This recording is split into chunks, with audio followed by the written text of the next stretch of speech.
get started. Madam City Clerk, can we have the roll call, please? Councilmember Paul. Here. Councilmember Sinks. Here. Councilmember Willie. Here. Vice Mayor Chow. Here. Mayor Sharp. Here. Okay, so our first item of business, this is a study session regarding policy options to prevent youth access to tobacco products, including flavored tobacco products, and to reduce the density of tobacco retailers. So can we have our staff report? Good evening, Honorable Mayor and Council members. Katie Nomura, Assistant to the City Manager. And I would like to introduce Leslie Zellers, our consultant with the County and their Department of Public Health, who will be presenting this evening. Good evening. So I'm going to talk to you a little bit about, I'm on Spotlight. Here we go. So you have the staff report, which has a much more comprehensive explanation of the policy options. I'm going to highlight some of the different aspects for you tonight, and then Katie and I are happy to take any questions. As you may know, tobacco use continues to be the #1 preventable cause of death and disease in the nation and in California. More than 40,000 Californians die from tobacco-related illness every year. The Santa Clara County Public Health Department has a Healthy Cities program which encourages cities to adopt evidence-based policy options in a number of areas, including tobacco control, which is what we're going to be focusing on tonight. And the city gave a grant to the the county gave a grant to the city of Cupertino to explore these policy options specifically related to reducing youth access to tobacco products. So the action that staff is seeking direction on tonight is from council to reduce youth access to tobacco products in a couple different ways. One would be to prevent the sale of flavored tobacco products anywhere in the city, and another is to reduce the availability of tobacco outlets through their location or density. 1 in 8 deaths in Santa Clara County is due to tobacco smoking, and I'm sure many of you, especially parents, are aware of the rise in electronic cigarette use by youth. 1 in 10 youth in the county use e-cigarettes. The U.S. Food and Drug Administration has called this an epidemic. In 1 year, there was a 78% increase in high school e-cigarette use and a 48% increase among middle school e-cigarette use, which are pretty shocking numbers. So for those of you who aren't familiar with these products, they're battery-operated devices that heat a liquid solution, which usually contains nicotine and a variety of other flavors and chemicals. And then that produces an aerosol, which is inhaled by the user or vaped. You'll hear that term, that people are vaping. That means that they're inhaling the aerosol. There are all kinds of different brands and types on the market. If you go to your average convenience store, you can get a look at these. Some are rechargeable and refillable, so you would just buy the device and then you buy more liquid nicotine to fill it up, and some are disposable, so you would use them once and throw them away. Probably the one that you're most familiar with is Juul. So this is a San Francisco-based company, and they have really taken over the electronic cigarette market. You can see it looks like a flash drive, which has made it really difficult in schools for educators who weren't aware of these products to really even identify that youth had them on hand. And then these little rectangular things, those are the liquid nicotine solution pods that come in flavors like mango and creme brulee. So we're going to talk to you about a couple of these policy options. One is to prohibit the sale of flavored tobacco products, and then the second category is to limit how tobacco is sold in the city, such as the distance from schools or distance from other retailers, or what types of stores sell tobacco, such as pharmacies. So we're going to focus first on flavored tobacco products. 80% of kids who've ever used tobacco started with a flavored product, and many of those youth will go on to become lifetime smokers. The flavoring masks the harshness of the nicotine, and it makes it more appealing. And research also shows that youth believe that flavored products are safer and less addictive. In fact, with Juul, many youth studies have shown don't even know that it contains nicotine. They think it's a flavored solution. So in Santa Clara County, more than 1 in 5 stores are located within 1,000 feet of schools, and nearly all of those, 80%, currently sell flavored tobacco products. This is data from a survey that's done every couple years. The federal government only prohibits candy-flavored cigarettes. That law does not apply to menthol cigarettes, and it does not apply to any other flavored tobacco products. So to give you a sense of what kinds of products we're talking about, menthol cigarettes, I think most people are familiar with, your average, your Newports and your Cools. Again, those are perfectly legal to sell. And then little cigars. So these are very, very popular among youth. You can see they're often sold really inexpensively, 2 for 99 cents. And you can see some of the flavors here: tropical fruit, strawberry, pineapple, peach, grape. So these are tobacco products, and they are smaller than cigars, thus they're called little cigars. There's a whole technical definition, but there's a reason they're called little cigars. You can also see flavored smokeless tobacco products. Skoal is a popular brand here. You can see berry and cherry. I think probably the most common and prevalent thing are, again, talking about the e-cigarettes, the liquid solution that you use to fill them comes in hundreds of candy flavors. Here's one particular brand that is advertising that they have candy-based flavors, Swedish fish and sour worms.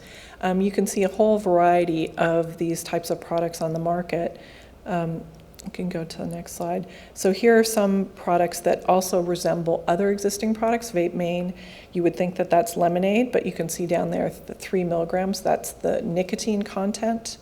Fruity and Candy King. In fact, some of these products are so objectionable, next slide, that the Food and Drug Administration has started to issue warnings to some of the product manufacturers. That's apple juice on the right. And the thing that says juice box on the left is actually a liquid nicotine solution. But again, these products are completely legal on the market unless the FDA singles out a particular brand for being deceptive. So what would it look like to prohibit the sale of flavored tobacco products in the city? A comprehensive ban would be no flavored tobacco products are sold anywhere in the city, which includes menthol cigarettes. It would apply to all existing retailers of tobacco products. Statewide, for those of you who've seen this in the news, this is an increasingly popular measure. There are right now about 35 local communities in California that have done this, including 4 in Santa Clara County. The county unincorporated area has taken the lead on many of these measures. Also, this particular measure, Los Gatos, Palo Alto, and Saratoga all have laws. So the second kind of category of policy options is reducing the availability of tobacco. The idea here is to reduce the prevalence of tobacco near schools and places where youth frequent.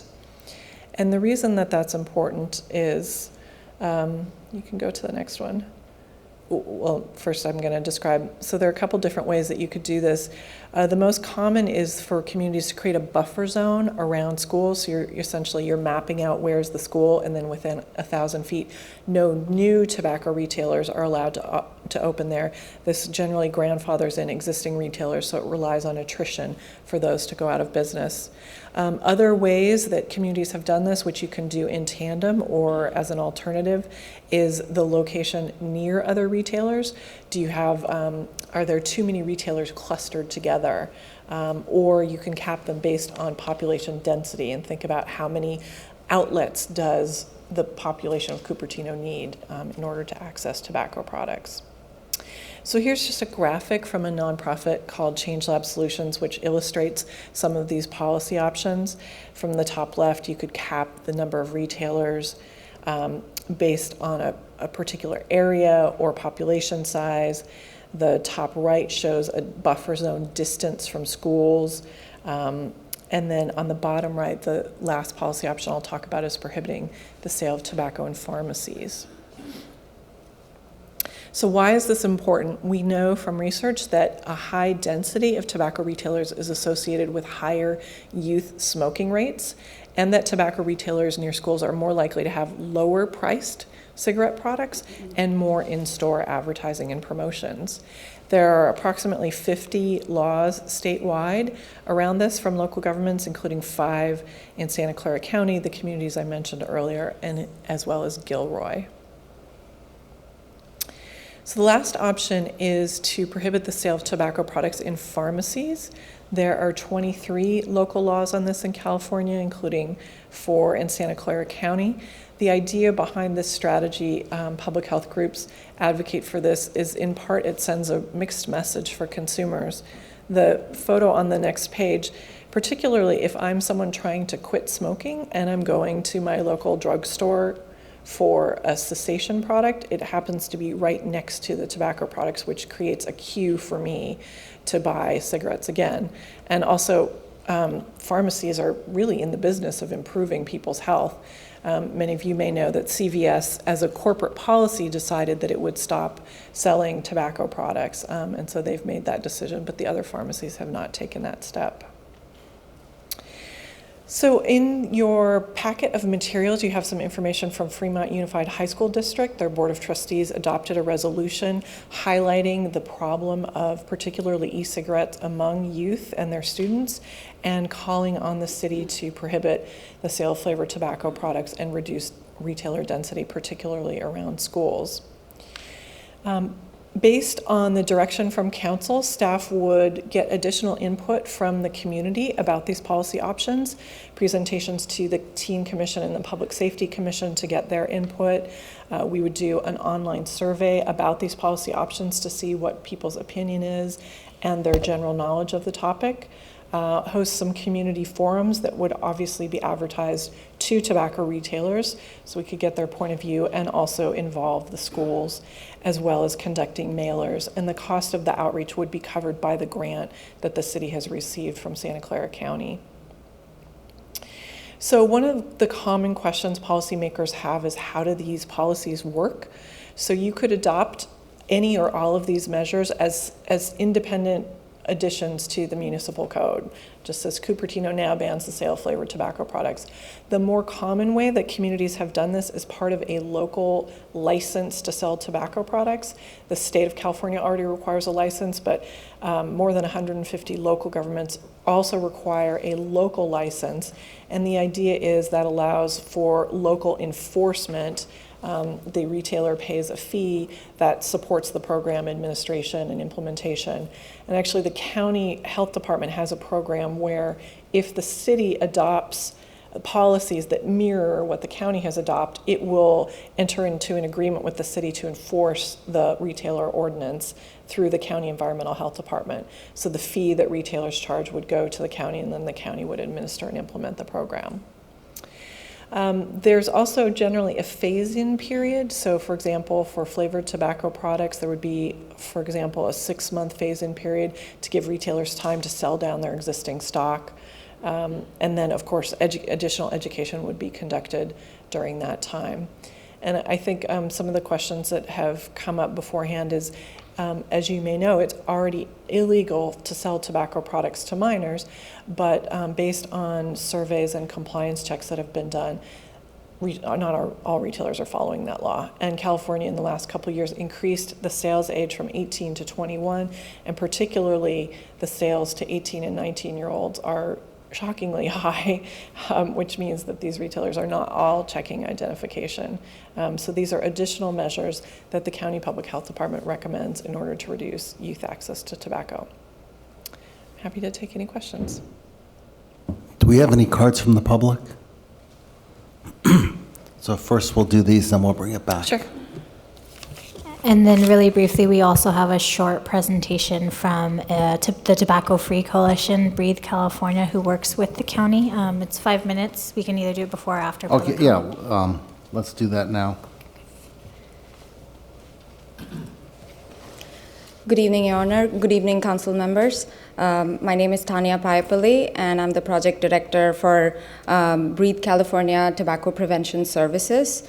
So we're a local nonprofit organization in the Bay Area, serving Santa Clara Valley since 1911, and we've been in the forefront for all the tobacco local ordinances in the area. So we did a survey in Cupertino regarding the flavors of tobacco, and today I want to share this information with you and let you know what the impact of this flavors is going to have on the community. If you can see, this is the questionnaire that we submitted to all our participants, and the reason we did this was to just check the pulse of the community and to know what we could do to advance public health in this community. So in the survey, we mainly asked questions about the use of flavored tobacco products, including e-cigarettes and vapes, and what the public thought of a law in Cupertino would be. This was conducted from July 2018 to February 2019. We had 150 participants who responded to the survey. It was a paper survey where we physically went to near the public library, the farmers market, and near De Anza College. So if you see, this is the chart that actually has a breakdown of age of all the respondents. If you see, there are 1/3 of the participants was the age group of youth and young adults, 18 to 24 years of age, and the other 1/3 was 45 to 64. And you can see a very small population was the other age groups. Now, among these 150 participants, only 7% were tobacco users, either regular or occasional. Of this 7%, 80% belonged to the youth and young adult age group, 18 to 24. What was shocking, in the next slide, you'll see the bar graph, all of these youth and young adults used e-cigarettes or vapes, and this was because of the flavored tobacco products. And when we asked them about what they thought of, if they would be in favor of a ban, 65% of these respondents said they would be in favor of a ban only on flavored liquids for electronic cigarettes or vapes. And 73% would support a ban on all flavored tobacco products, which would be menthol cigarettes, flavored cigars, and chewing tobacco. Now, you might all be already aware of this, side effects of nicotine, but if these flavors are there, it's just going to mask the harshness of tobacco. It is still containing the same stimulant, nicotine, which binds to these pleasure centers in the brain, triggering dopamine and causing the body to adapt and not secrete dopamine on its own, which means, in other words, this is eventually going to cause addiction in a younger age group, which would eventually lead to learning difficulties, anxiety, mood disorders, poor self-control, and the other side effects, I would not have to explain it. It's lung disease, cancer, stroke, and heart attacks. As Leslie had mentioned, there was a study, like the FDA had banned flavored cigarettes, and there was a study that studied this ban, and it showed that they were successful in curbing adolescent tobacco use, but what happened was it was not comprehensive enough, and so the kids started using a different version of flavored tobacco. So when we come up with something, like the FDA confirmed that flavors do appeal to youth, and they're very powerful in luring youth to using tobacco products. 26 municipalities in California have already enacted laws that prohibit sales of all flavored tobacco products, including menthol, with no exception. So this is for you as elected officials. Our U.S. Surgeon General has already labeled vaping as an epidemic. It's a youth epidemic, and I'm standing here as it's my duty to inform and educate you of this situation. And as officials, you have an important role to play in addressing this public health epidemic, protecting our community and our children. Thank you. Okay, thank you. So I have two cards. First is Carol Baker, followed by Rosalind Moya. Welcome, Carol. Thank you. Thank you for having me here. I'm here wearing many hats tonight. One of my hats is as a 34-year volunteer with the American Cancer Society, most recently with ACS CAN, the Cancer Action Network. I'm also the chair of the Tobacco-Free Coalition of Santa Clara County. But more importantly, I am a citizen of Cupertino, and I have been here for over 50 years. And I love my city, and I want to be proud of my city, and I want them to get an A on the report card. That's what I'm hoping they'll do. And I think with the direction you're taking, you'll probably do it. But I hope that you will include menthol cigarettes in everything that you consider. And that, of course, the flavored tobacco, as everyone knows, is what's attracting the kids. And I don't think you'll have any trouble with that part of it. But do include menthol cigarettes, because another hat I'm wearing is a former addict to tobacco. And the tobacco I was addicted to was only menthol tobacco. I did not smoke any other kind of cigarettes except menthol, and that was what I had to have. I was addicted for 30 years. So I ask you very kindly, please, please, please get some regulation in on these, and especially on the e-cigarettes. Another hat I'm going to tell you about tonight is as a teacher. As a former teacher, I have been very shocked, as every young person that I've spoken to recently, I have asked, are you aware of the e-cigarette epidemic that's going on in the schools? None of them have been unaware of it. They all have been aware of it. They not only are aware of it, but they have told me they do it in the classroom. And these are not from just one school, or it's from many schools that I've talked to these young people about. And they have said they do it in the classroom. And I say, what? And they say, yes, they drop their pen, lean over to pick it up, and take a drag as they pick it up. And it can't be detected by the teacher if she's in a classroom of more than 18 or 20 students. So thank you for considering this. I hope you pass it through. And I'm ready to share the glory of the A grade. Thank you. Okay, thank you. Next, Rosalind Moya, welcome. Hi, thank you for considering this topic today. My name is Rosalind Moya, and I'm with Bay Area Community Resources, which is a not-for-profit organization. And today I'm going to do a little bit of show and tell with you, since we're talking about youth and high school, and that was one of my favorite things over there, was doing show and tell.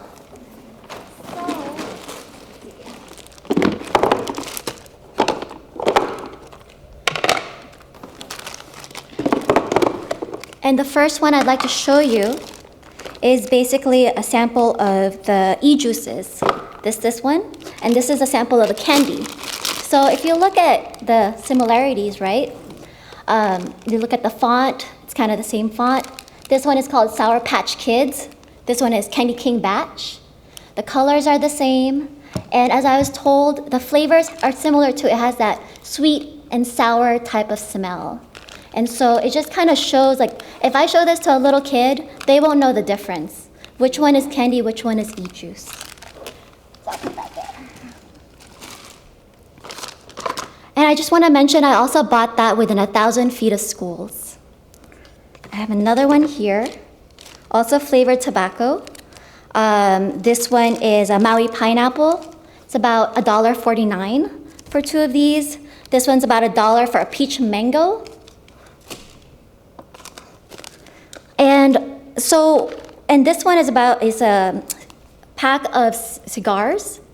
And we're not supposed to have flavored cigarettes, but the loophole with the FDA is that if it is wrapped in tobacco, it can be sold with flavors.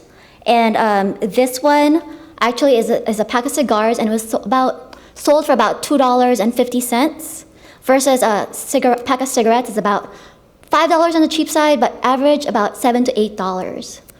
And so I'm just showing you these as how it targets children, in terms of how it's marketed, in terms of how it's priced. You know, if tobacco is cheaper than candy, you know, which one is more accessible to kids? And also I want to mention this jewel as well. Some people are like, oh, this is a little bit expensive, but I just want to mention there are also coupons, like $15 off for a starter kit, to really make it accessible for children. And they'll have those locally. And just to mention, one of those pods is equal to about a pack of cigarettes. So I have met kids who are, ooh, is it time? No, Who keep are, going. okay, who can vape a whole pot of those. That's equal to a pack of cigarettes. These are high school kids. And so it's just the flavors mask it, and the concentrations are so high that they are addicted much faster before they even realize that these are not safe. Another thing I want to show you. Yeah, please finish up quickly. Okay. Are some of the ways that it's targeted the API populations are, I have some e-juices here. I don't know if you've seen the popular boba drinks. I have here called Not Tea. I got it on sale for about $7.99. I have this one that's another e-juice that has a little bit of a geisha woman there. And I have this one that's kind of has a Japanese anime looking drawing in there. And I just want to kind of show how it's targeted children, APIs, and other vulnerable communities with these flavors and electronic cigarettes. So thank you. All right, thank you. Next I have, Can I ask a question? Sure, go So ahead. do they put these tobacco products next to real candies in like 7-Eleven, or do they have a special area that's marked tobacco product? How can we tell?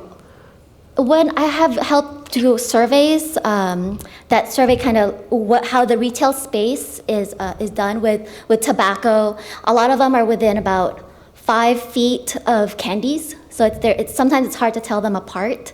Sometimes they'll have posters that are within their height of kids' height of the jewel coupons of the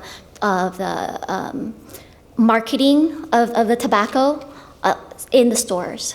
So oftentimes they are connected, yeah. so it's not sold behind the counter like cigarettes where you have to ask for it? They are sold behind the counter, but they'll have ads and posters at like the kind of like in the front at the kids' height, and in the windows at the kids' heights is what I've seen.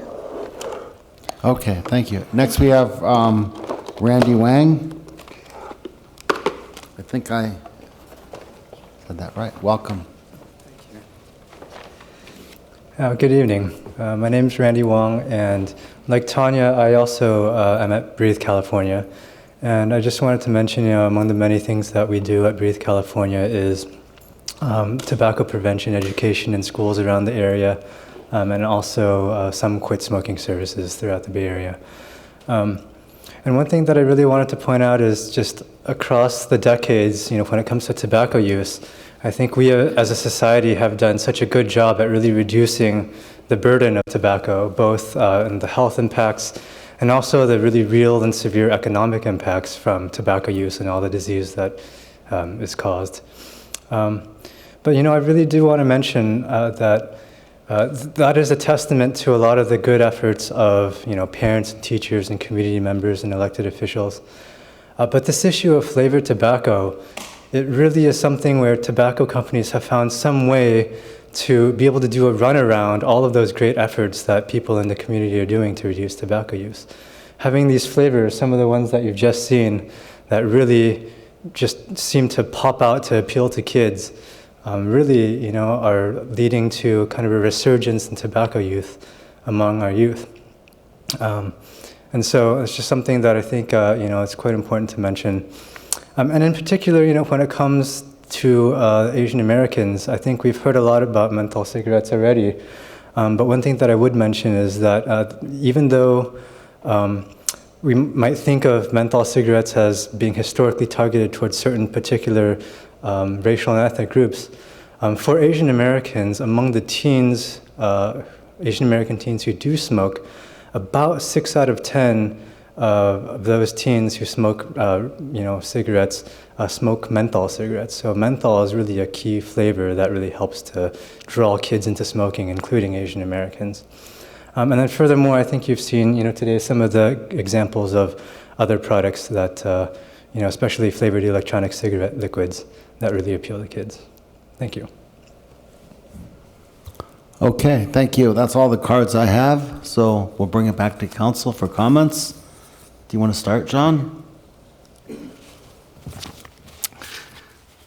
I'll start by saying I'm pretty surprised because not being a smoker and really not knowing anyone that's a smoker, I was not aware. So I think I've seen little signs of vaping products out there, but beyond that, I knew nothing about the how extensive this now is. So that being said, I'm real glad that staff brought this to the council for a study session, get us up to speed on it, and I'll then move and say I'm really happy to be hearing from residents with real experiences.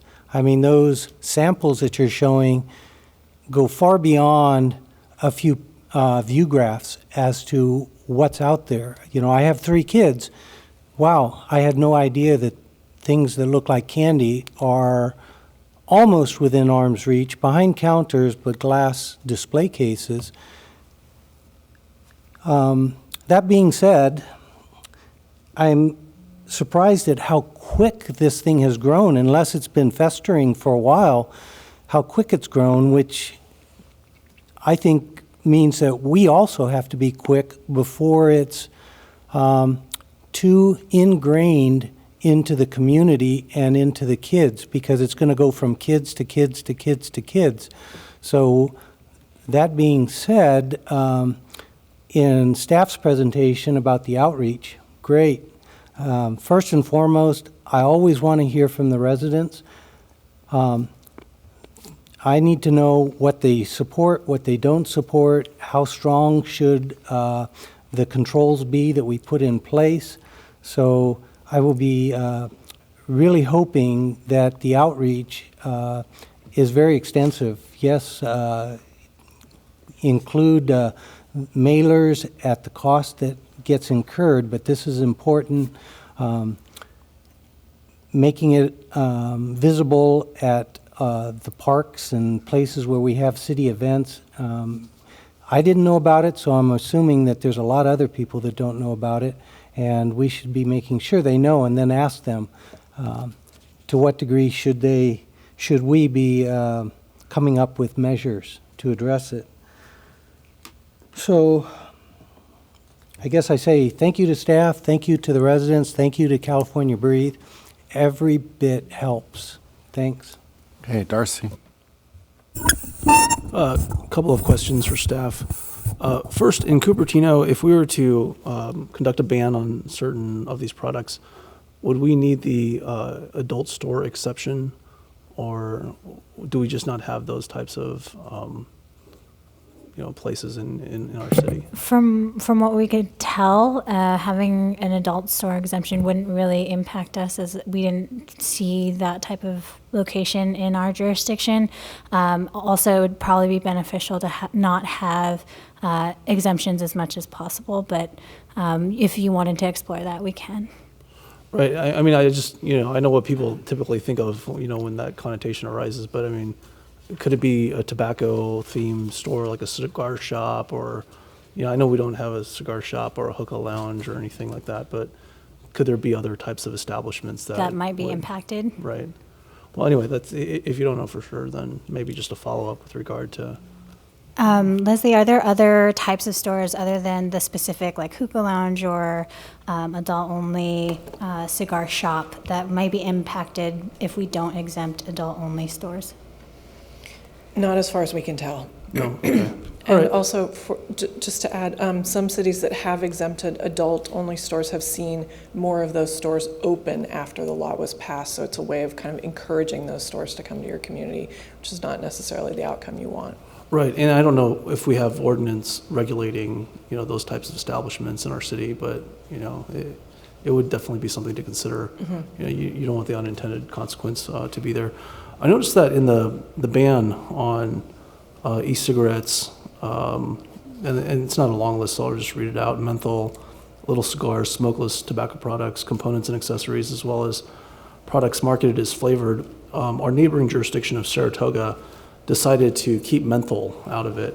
And I remember watching that, but I don't specifically remember what the rationale was. I think a couple of people from the public did go and speak, but was it something having to do with sales to the adult population, or was it something else that was related to menthol products? You know, I'm not familiar specifically with Saratoga. I mean, it would be completely for political reasons. There's no legal reason to do it. And some of the earlier ordinances were exempting menthol. There have been some opposition from African American communities who seem to be under the misimpression that if menthol sales are banned, that would somehow create an offense for young people of color who are possessing menthol tobacco products. And so there's a bit of a misinformation campaign around that, when really what the laws do is they prohibit the sale of the product. Doesn't have anything to do with who's possessing the product. I think Saratoga's ordinance is a few years old, and I don't honestly know the specifics of why they exempted menthol. I see. Okay. All right. Those are my questions. General comments, I would support staff going back and looking at the possibility of banning that aforementioned list of products. And then with regard to another suggestion as to tobacco products, I commend CVS for their ban on tobacco products generally. I'd be interested in looking at that, examining some of the repercussions of that as well, and also to see whether our staff does have a recommendation upon further study there. I thought a phase-in period was a good idea, but I would imagine also that there are a few of the members of our business community that would want to weigh in on this. So with regard to the idea of reaching out to our community, I agree with Councilmember Willie, that's always a good idea. My general sense of it as a representative of that community electorally, that we would be generally in favor of these types of actions, but it would be instructive to see an outreach effort and view the details of those sentiments. So, and I would recommend maybe looking at various types of mechanisms of outreach. I know we have a community that does look at Nextdoor, quite frequently. We have the OpenGov mechanism, but other platforms like WeChat, I think there are WhatsApp groups that go around as well, maybe relatively lower cost, but pretty good at gauging our community sentiment. So thanks. Okay, so I'll go next. So I'm wondering how the sheriff is enforcing the law now in relation to sales of tobacco to minors. I mean, I know they go out and do stings for alcohol. Are they doing it for tobacco as well and for vaping? Can you answer? Yes, the Santa Clara County Sheriff's Department does do inspections where they use youth decoys to see if stores will sell tobacco products to minors. We can get you the exact data. Some data I got from the County Health Department this afternoon shows that the most recent compliance checks had a 24% illegal sales rate, which means 1 in 4 stores illegally sold tobacco products to minors. And what's the penalty? I remember a restaurant in Cupertino that got busted for alcohol, and they lost their alcohol license permanently. Right, so this is the challenge. The state law that the sheriff is enforcing just has a penalty of a few $100s for the first violation. It increases with multiple violations, which very few places get to. That's one of the primary reasons that communities are looking at a local retailer license, because that would be a potential penalty. If you violate any tobacco law, such as selling tobacco to minors, you could lose the privilege of selling tobacco products for a certain number of days. So it's a greater disincentive for retailers. So is there any effort for a state law like that? Well, there is a state law. Changing the state law then? No, not realistically. Okay.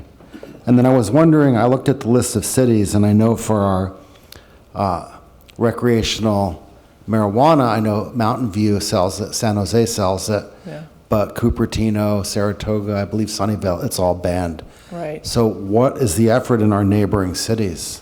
Or are people just going to go to the next city to buy this stuff? For cannabis? No, if we ban flavored tobacco, Oh, I see what you're what is saying. the effect going to be? I mean, San Jose is right across the border.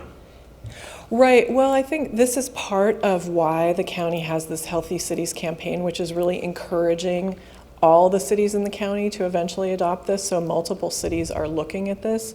I mean, obviously you can't prevent people from going to a neighboring city to buy the product, but partly it's to reduce the availability around schools and places where people generally do their shopping, you know, near where they live. And so the question is, would their practices change? There was a question about CVS earlier, and they actually saw a decrease in, there was a nationwide decrease in tobacco purchases after CVS instituted their ban, so it does have a ripple effect. Okay, thank you. Madam Vice Mayor?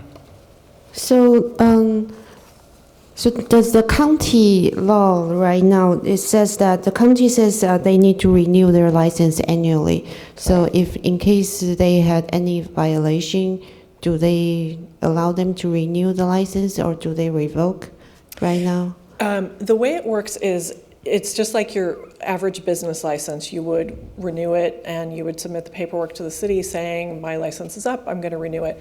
And then when enforcement happens, there would be a penalty for that particular violation. So it would be, you could decide what the penalty is. I can't remember what it is in the county law. Let's say it's a 30-day license suspension. So that would be the penalty. Once they serve that license suspension, the penalty's over and they're eligible to renew their license. It would only be after multiple violations would you potentially lose the privilege of having your license at all. So can we adopt stronger, or we Sure. need to adopt the same ones as the county for them to enforce this? Right. Well, I believe that the county does require at least as strong. I think you But could probably, stronger is okay? you probably get into a discussion with them about that. The county's nodding their head that they'd be open to that, yeah. Yeah. So that we can revoke their license with violation. It's legally permissible to do that, yeah. It's just a policy choice about Okay. what kind of So penalties. is it legal for minors under the age of 21 to possess flavored cigarette and use them? Is that legal? Yes, there are no laws prohibiting youth possession of tobacco products. When California raised the sales age to 21, they repealed the possession law. So right now, the only place where it's illegal to possess tobacco products is if you're on a school campus. It's not illegal for youth to use and possess. The idea is that the source of the problem is the sale, not the user who's potentially a victim. So right now, on school ground, it's still not legal to possess and use Correct, yeah, on school flavored grounds. or any tobacco. Any tobacco product, yeah, if you're a minor. But then there is no enforcement in school now. I heard it used to be they would you have much severe punishment in schools. Now teachers doesn't do much, or they can't do much. It's very, very So challenging. is there anything we can do so that it's easier for the school to enforce it on school ground?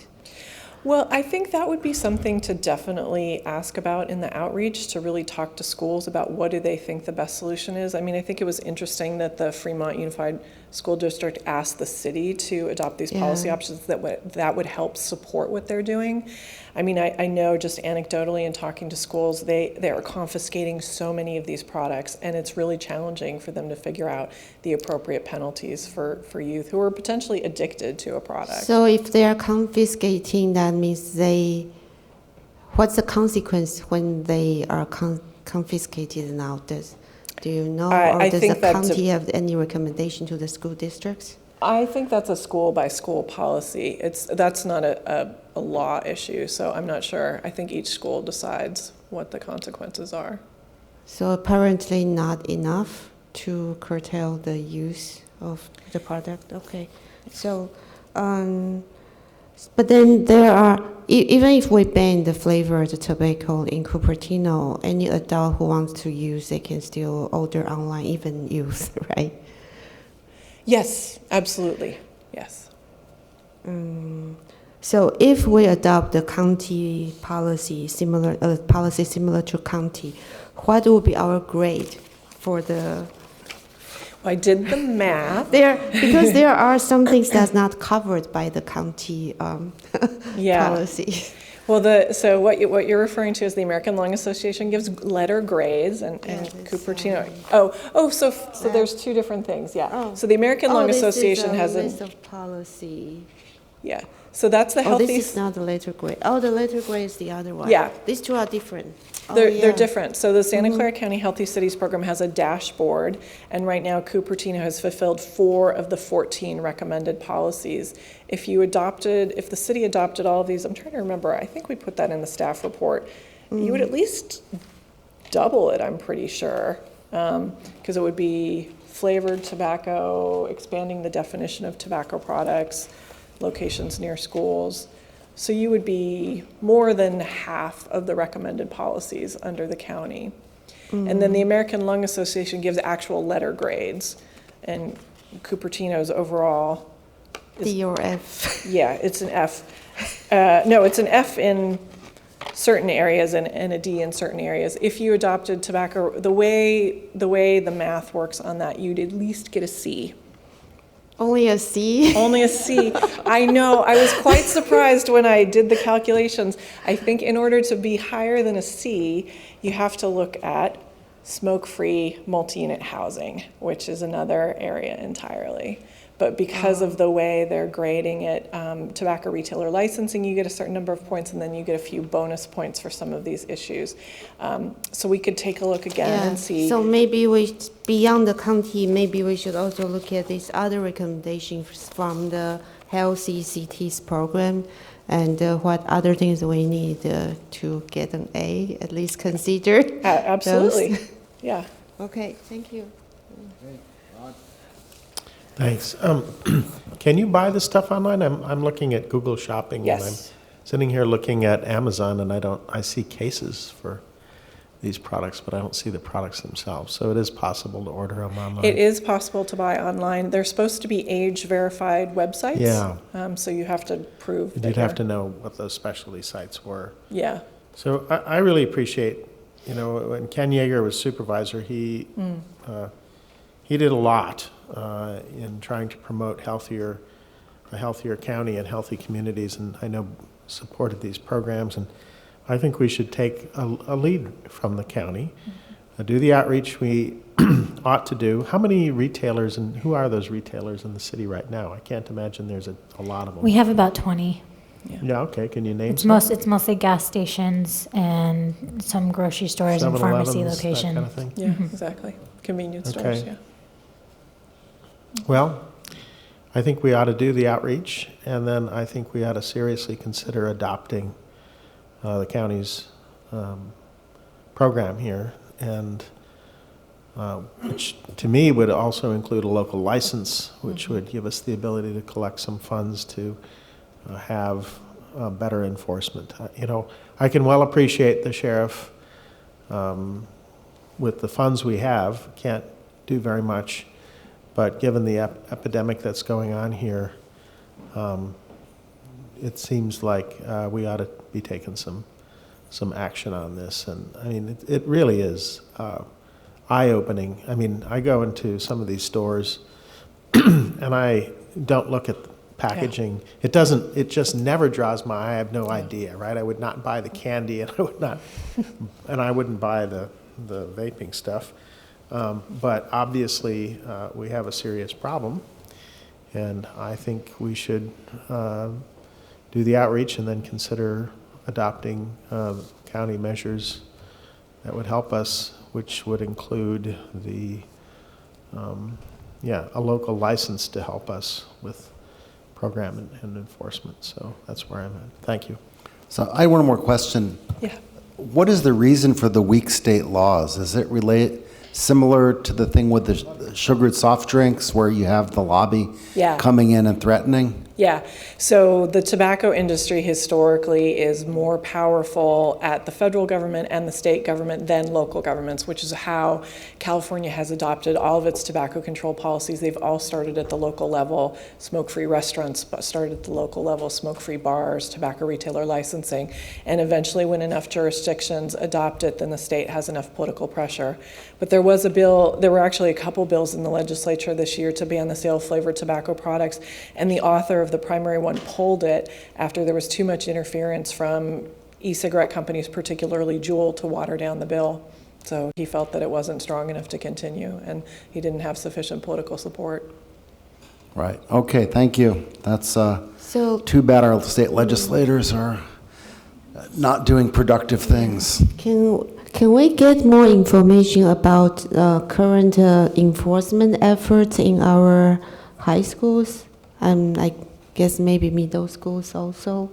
And I think I read, maybe it's already outdated, that there is a $70 fine and 30 hours of a community service for minors who use tobacco, but maybe that I think that was probably outdated. associated with the prior law that banned possession. So right now there is no state penalty for the minors who use them? Right, we At can get all. more information about. Even on school ground? Yeah, we can get more information about how schools are enforcing that specifically. Yeah. You know, So, I just offered to you that we have officials from the Fremont Union High School Yeah. District Oh, yeah. here. If you want to, Yeah, that would since be this great. is a study session, maybe it's in order to hear a little from them Yeah, now. that would be great. And also I want to know, if we adopt something as a city ordinance, would that help them to enforce that? That would be great. Yeah, I am here with Polly Bovee, superintendent. I'm Graham Clark, deputy superintendent. I was also the principal of Homestead High School for about 10 years.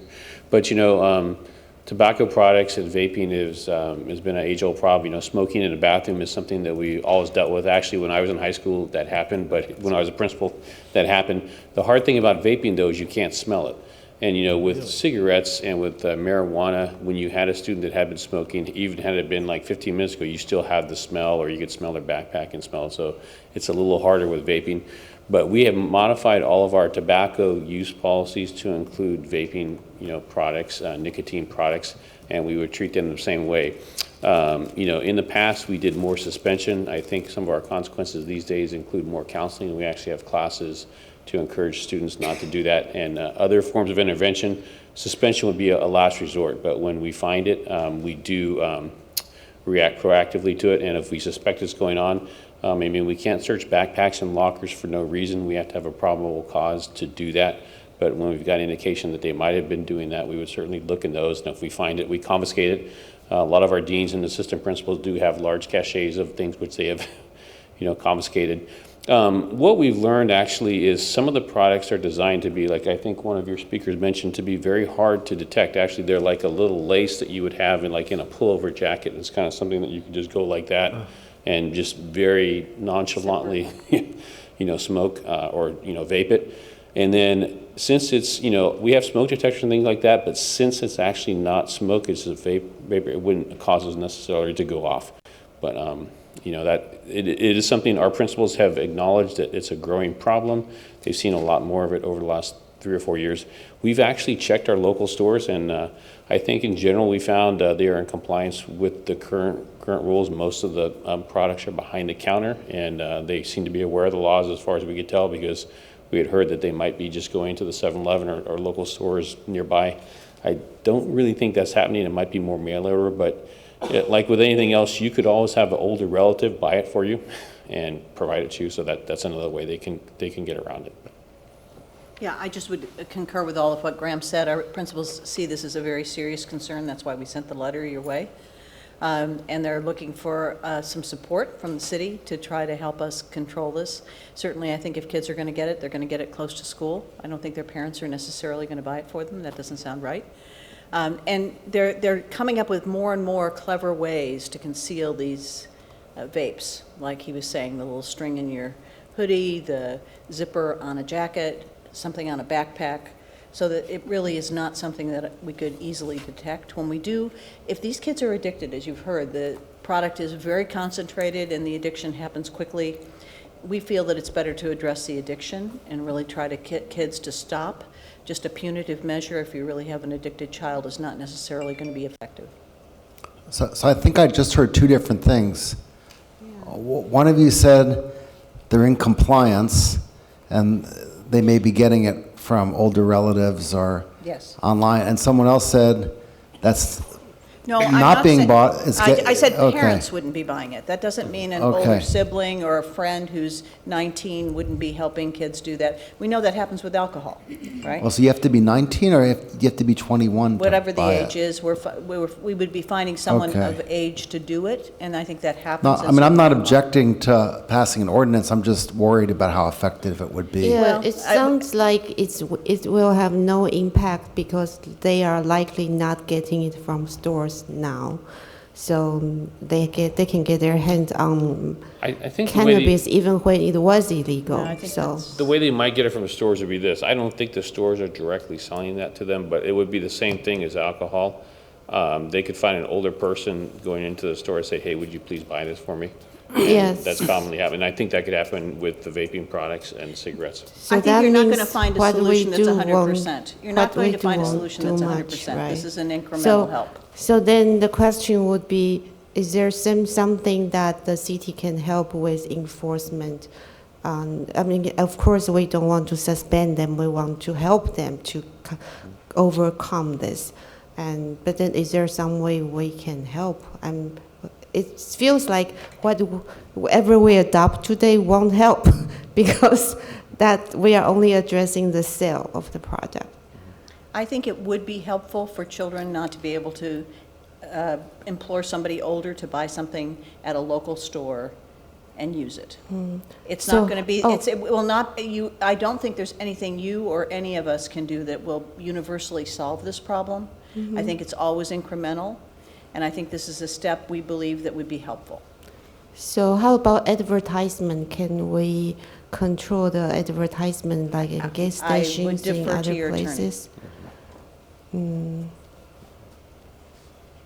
Okay, yeah, I think there's. Thank I, you. I think I would make the comment, though, if there was an ordinance that said it is not allowed, it's not illegal, I think parents that are not aware of it being a problem are now going to know. And without that ordinance, then there's no reason for them to be concerned that something on the shelf at the store is a problem. But if they know that it is not allowed, they'll be that much more alert to it. So I would still be thinking it needs to be seriously considered as something we can do. So I noticed that Jewel is trying to put something on the ballot in San Yeah. Francisco. Yeah. I mean, it would seem that would be pretty hopeless considering who actually can vote. I mean, but what is your view of that? Well, this is their second time to try to undo what the Board of Supervisors did. So San Francisco and Livermore recently took a more comprehensive step, and they're prohibiting the sale of any e-cigarettes in the city. So Jewel took issue with that, and they're putting a referendum on the ballot in San Francisco and Livermore to overturn that. San Francisco, a couple years ago, adopted a ban on flavored tobacco products. Jewel wasn't happy about it. They got enough signatures to put it on the ballot. Voters voted on it, and they said, we want this law. So it's now in effect. So I assume the outcome would probably be the same. And just in response to Vice Mayor Chow's question, advertising is a much more complicated area to restrict. I'm sure your city attorney could talk to you in detail about this. But if the city is banning the sale of the products, it will directly reduce the amount of advertising because they're not going to advertise a product that they're no longer selling there. And could I ask you to address the other question, which is whether banning from local retail establishments has proven effective elsewhere? And to what degree, to the extent that you have data? Yes, so I think there are a couple ways that we get at that information. One is the American Lung Association has data on local communities that have a local tobacco retailer license, which, as you said, it creates a mechanism so you have funding for enforcement. It means you can go out and inspect these retailers, make sure they're complying with existing laws. They have seen across the board a dramatic reduction in sales to minors after adoption of a tobacco sales rate, something more than 50%. There are a couple of other ways to look at this. Someone's handed me some. So because they don't want to lose the license. Exactly. Yes. So they're more likely to comply with the law. And then, as we know from the compliance checks that are done by the sheriff, if 20 to 25% of your stores are selling tobacco illegally to minors, that's a problem that needs to be addressed in some way. And existing laws are not sufficient based on the results. And so adopting additional measures is helpful. For the flavored tobacco product restrictions, I don't know that we have data in terms of sales to minors before and after. I mean, we certainly have data showing that it's no longer available in those stores, which is good. So if it's not being sold there, then it's not possible to get it. I'm not sure that the research has been done to correlate that to actual youth use rates. Yeah, I was just interested if these things are available online, although in theory you're supposed to put an ID in and so forth. The data, when this comes back, maybe, it would be helpful to understand the degree to which restricting sales in local retail establishments would reduce access as a practical matter. So we'll come back with some information on that we can find. I don't mean to prolong this, but I am curious to know how effective. And also something to think about is the ones that will be going after trying to find the loopholes going online are the ones that are already addicted, and we're trying to prevent that addiction from happening to start with. I got it. So, it's And the idea of economic leakage, right? So. The Truth Initiative, which they do a lot of this ad campaign that you may have seen nationally, they did a study of Juul use, and they found that I think it was close to 75% of youth said that they bought their Juul at a retail outlet. So they're getting them at stores somehow. Okay. So when it comes back, can we also have some terminology? I'm getting confused with flavored cigarettes, flavored tobacco, and e-cigarettes. These are all similar and not the same thing. So. Sure, we're happy to do that. I think if we've been mixing up our terms, I apologize. I think that what the county has done and what they are proposing is a ban on flavored tobacco products. So everything that's allowed on the market now, which is menthol cigarettes, flavored little cigars, flavored e-juice, all those Okay, categories. thank you. So I guess staff will come back with some proposed ordinances looking at what's being done in our nearby cities as well. Great.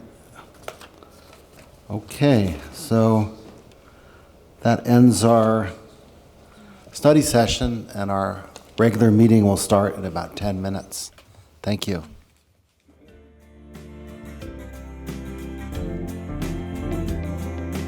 To the republic for which it stands, one nation, under God, indivisible, with liberty and justice for all. Okay, Madam City Clerk, can you do the roll call, please? Councilmember Paul. Here. Councilmember Sinks. Here? Councilmember Willie. Here. Vice Mayor Chow. Here. Mayor Scharf. Here. Okay, so we're on to ceremonial matters and presentations. The first one is a presentation from the Cupertino Youth Climate Action Team regarding climate solutions. So welcome. Who will be presenting?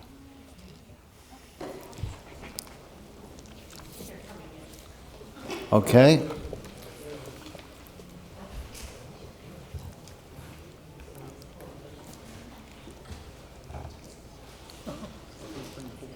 Are they here?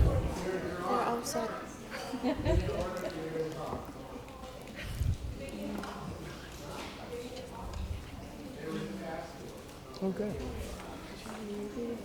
Really? Oh, cool.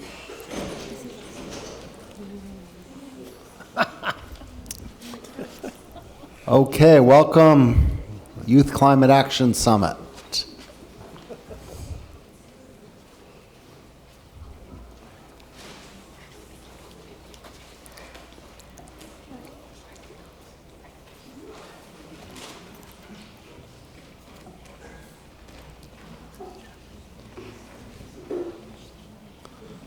Okay. You ready? Yeah. All right, so yeah, you can have about 10 minutes, so welcome. Right over here. Okay. Hello, we're the Cupertino Youth Climate Action Team, comprised of youth from Cupertino, Homestead, and Monte Vista High School, as well as Harker, and with representatives from the Cupertino Teen Commission as well. On behalf of our team and all concerned youth in Cupertino, thank you for this opportunity to speak. Climate change is a pressing matter, and from rapidly rising temperatures and ocean levels to increased plastic and toxin pollution, human activity has been driving it all. However, our practices cannot be sustained at this rate for much longer without forsaking the stability of our planet. We must make a change. Previous indifference and inaction in the face of climate change are why this situation has become as severe as it is. Rather than action against this crisis, many have chosen resignment. We understand that Cupertino has already done much to make Cupertino a much more greener place. However, when we look around at other cities, we realize that we can do so much more than that. We're here today to prevent policies that could help decrease our impact on the climate. In particular, we'd like to focus on REACH codes, divesting from fossil fuels, banning natural gas in new buildings, and reducing plastic use. Thank you. So first up are REACH codes. REACH codes are energy-related regulations, which are more advanced than those which have been implemented statewide. These codes result in safer, more comfortable buildings, better electric vehicle infrastructure, and reduce our carbon footprint. As a result, we should enforce the natural gas-free electrification of vehicles and buildings, which would benefit the entire city if taken, by making buildings safer and more cost-effective, as well as making our city more environmentally friendly. Implementation of electric vehicle charging capability regulations will also help make electric vehicles more common. Taking this step will reduce carbon emissions and increase quality of life. It is an action which can benefit our city in many ways and decrease our carbon footprint. Another important step that can be taken is fossil fuel divestment, also known as the elimination of investments into the fossil fuel industry. It's an important step to take because it massively reduces the city's contributions towards fossil fuel emissions. Establishments and cities such as Berkeley, Oakland, Richmond, Mountain View, and colleges such as Stanford, San Francisco State, and the De Anza Foothill College Community College District have already taken this action and seen reductions in their contribution towards the carbon footprint. We've even seen many corporations take this action. For example, recently the Rockefeller family divested from the RBF and RPF fossil fuel energy corporations. This is showing that this step is one that is being taken across the country and is a massive and important step to take in reducing our carbon emissions and making the city greener. Another important solution is a ban on natural gas. For starters, just last week, a natural gas pipe blew up, killing one poor woman and 5 others. However, this is not this is not the first instance, as it's just 1 in 2 dozen in the recent past. Natural gas has been quoted as a bridge fuel, the most possible alternative to harmful coal-burning plants. However, it still emits carbon dioxide, which it by itself is enough to break the carbon budget. Natural gas is made out of a mixture of many things: propane, butane, and ethane. However, a majority of it is really methane, which is 30 times more potent of a greenhouse gas when compared to carbon dioxide. This poses a huge problem in the variable of gas leaks, which poses a risk to environmental factors, air quality, and health. Other cities have already realized the drawbacks of natural gas. Cities like Berkeley, for example, have already announced a ban on natural gas in new buildings by emphasizing the importance of induction stoves, the superiority of induction stoves when compared to its natural gas counterparts. Luckily, the effect of methane is short-lived in the atmosphere when compared to carbon dioxide. Therefore, it is the most effective solution to dampen climate change in the short fast. So therefore, just as our neighboring cities have provided a great example for us, we should follow suit as well. We are also requesting that Cupertino greatly reduce the distribution of single-use plastics. A common misconception is that all plastics placed in the recycling bin have been accounted for and that there is an efficient cycle in place to protect our environment and cells from pollution. This is patently false. Many plastics cannot be easily recycled. Our storm drains are being clogged, our creeks are filled with trash, and the San Francisco Bay is being inundated with plastic waste. This behavior is unsustainable, and our actions have consequences. Tragically, most of this plastic usage is unnecessary and could be easily avoided. De facto plastic use runs rampant in our stores at the detriment of our community. Our current policies do not reflect the environmentally conscious and well-intentioned community we live in. Palo Alto has already made significant strides towards reducing single-use plastics by phasing in a plastic straw, bag, and utensil ban. San Francisco has taken a similar path as well. We must follow their lead. Here are some examples of our community's requests. We are requesting that you ban the automatic distribution of single-use plastics for takeout orders and that they only be given when asked for. Regarding paper and metal straws, they could be given if a straw is requested. Plastic straws would only be given in the case of a medical need. Further, we need to ban specific plastic objects which are very difficult to recycle. This is not extreme. Palo Alto has banned plastic stirrers and plastic toothpicks for this very reason. These policies are fairly easy to implement and would have an enormous positive impact on our environment. Our community is respectfully urging you to enact policies to greatly reduce the distribution of wasteful, single-use plastics in Cupertino.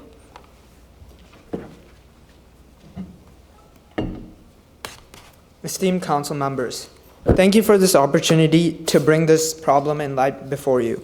We understand that you are aware of the threat of climate change and have in fact taken steps like the creation of a Sustainability Commission, Climate Emergency Declaration, and implementation of the Cupertino Climate Action Plan.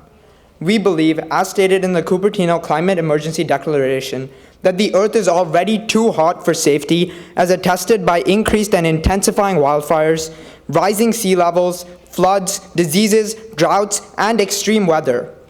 More urgent and drastic action is required to fight this existential threat facing all of us today. We can't just ignore this problem and hope for it to go away. We propose that the following: REACH codes, fossil fuel divestment, natural gas bans, and plastic reduction. These concrete actions will work and will help us fight this threat. We already have community support in the form of 148 signatures on change.org to support our plan. Together, we can avert this climate crisis. The choices made today are the planet's future, your children's future, our future.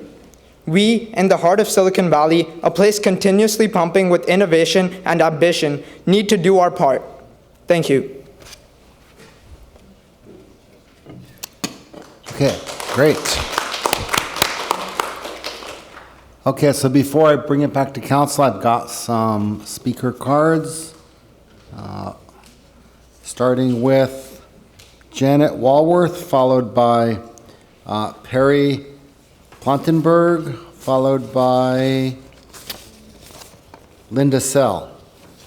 So is it possible Deb can give an update on the city, what city has done for these 4 issues that might save some people who are going to comment? Oh, no, let them comment first, because I know we have done some of these things already. All right, welcome, Janet. Thank you. Glad to be here. Can you hear me? Yes. I am actually here as a representative of Peninsula Interfaith Climate Alliance, and we're a religious group working on fighting climate change.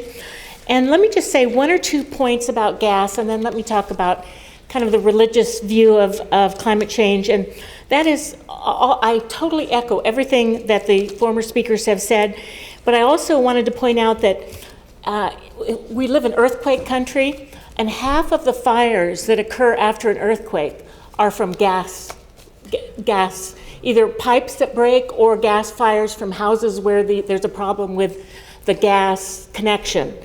And so, and as someone pointed out, there have been all these explosions lately. There's also the leaking in Kern County, the Aliso Canyon. And then there's also the dangers that come from the gas that would go to a stove or whatever. There's, in southwest Pennsylvania, there's been an outbreak of childhood sarcomas. There's been a recent study by the University of Colorado School of Public Health that shows that when mothers give birth and those mothers gestate in oil and gas dense areas, there is a 40 to 75% higher rate of congestive or heart conditions, heart defects. So it's something that you suffer along the way at every step of the road. And I gave the same talk at Menlo Park, actually, City Council, and someone there made the point, which was a great one, that French Laundry has been using an induction stove for like 20 years, and it hasn't impacted on its ability to do great cooking. So having said that, I do come at this from a religious point of view, and I just want to quote from some great thinkers, since I'm not one here. And here's Pope Francis. It seems clear to me also that climate change is a problem which can no longer be left to a future generation. When it comes to the care of our common home, we are living at a critical moment of history. We still have time to make the changes needed to bring about a sustainable and integral development, for we know that things can change. Here's Archbishop Desmond Tutu. Climate change is the greatest human-induced crisis facing our world today. It is indiscriminate of race, culture, class, nationality, or religious belief. It affects every living organism on the planet, including us.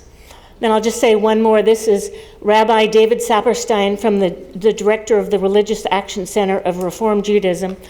Global warming is not just a scientific or political issue. It is a moral issue. It is time for the moral voice of religion to speak up loudly, to demand action. And then this was not from, I read all these were gathered by California Interfaith Power and Light, but I found one that I wanted to quote, and this is from Martin Luther King, and of course it was given in another context, but I think it applies equally here. We are confronted with the fierce urgency of now. In this unfolding conundrum of life and history, there is such a thing as being too late. This is no time for apathy or complacency. This is a time for vigorous and positive action. So, thank you. Okay, thank you. Next, Perry Plottenberg, followed by Linda Sell, followed by Dashiell Leeds. Welcome, Perry.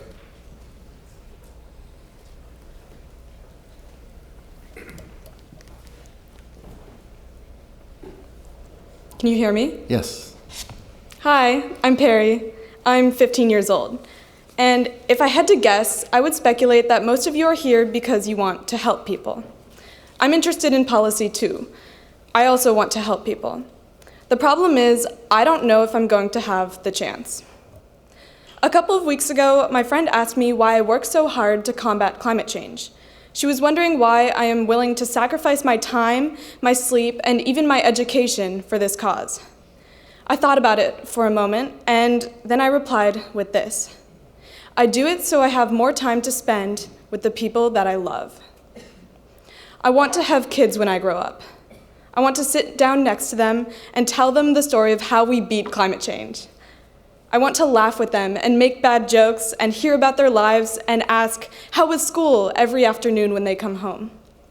I want to live the life of a wife, of a mother, of a grandmother. Because of climate change, though, I don't know if I'm going to have the chance. I am not only here representing Sunrise. I'm representing my friend just out of college, who wants to have kids, but is afraid of bringing a child into this world where we are facing such an urgent crisis, where kids are having to take the lead to face this emergency.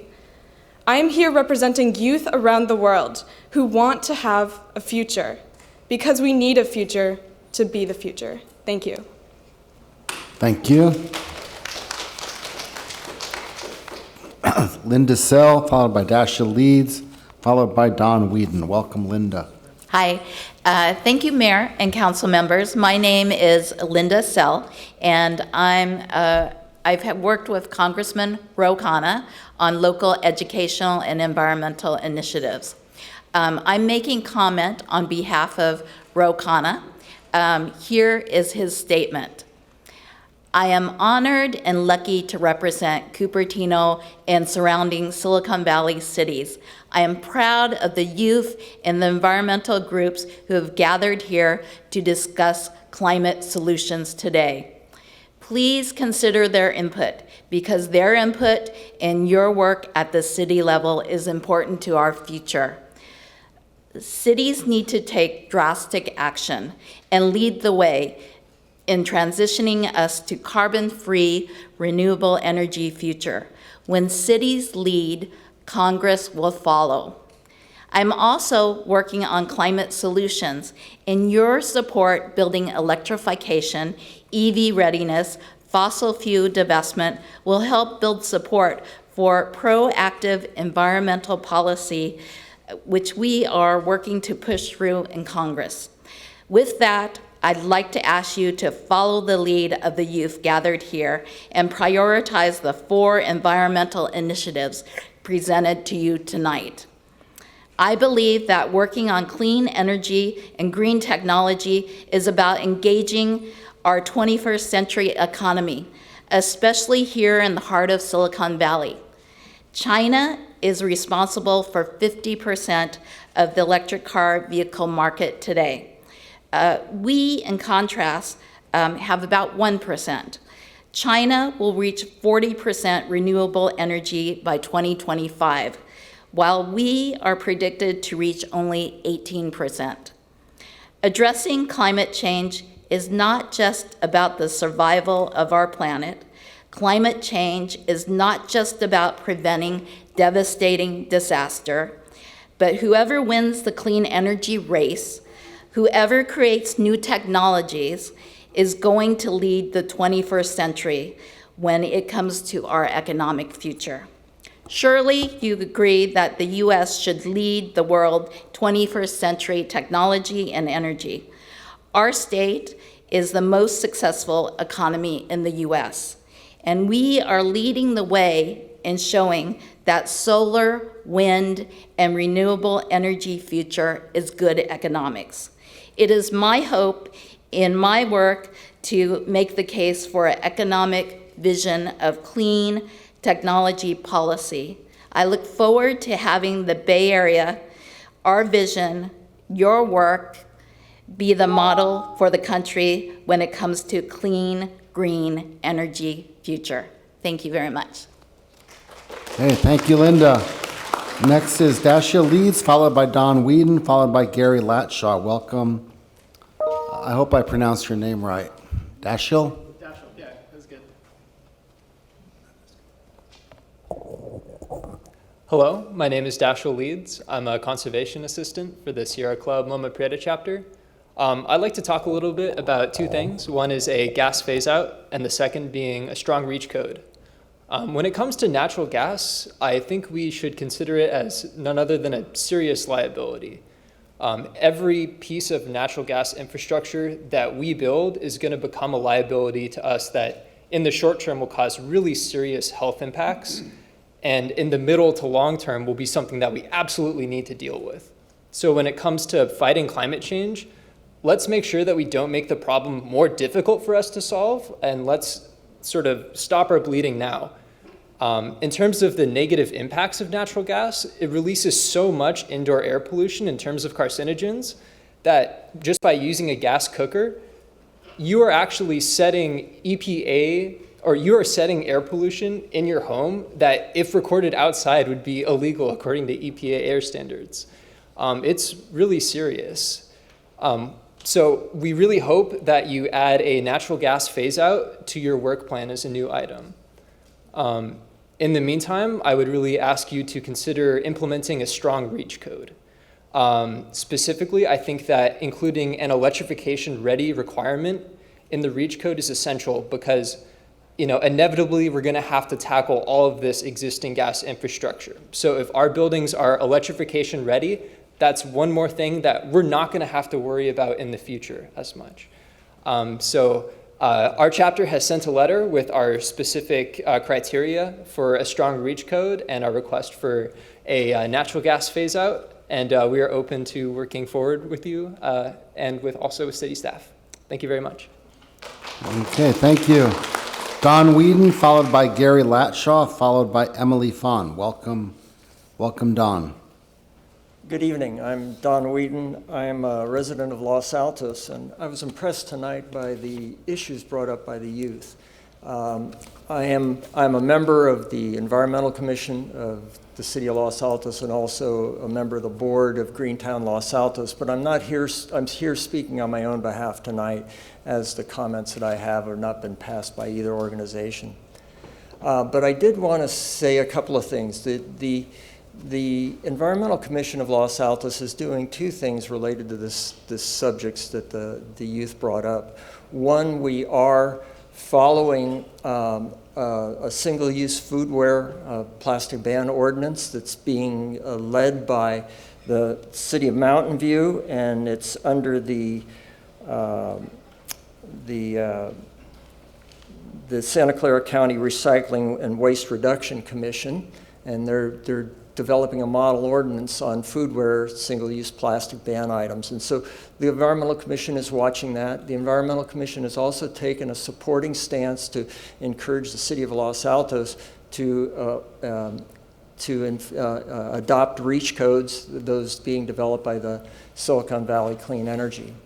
And as far as my role with Greentown Los Altos, we're actually doing something on all four issues. We're promoting divestment within our community. We're supporting REACH code initiative, all gas buildings. And the final one also is the single-use plastics, which the Greentown has been on the forefront of trying to get rid of single-use straws and other things in our community. So I urge you to take action, and you're being supported by other communities in the area as well.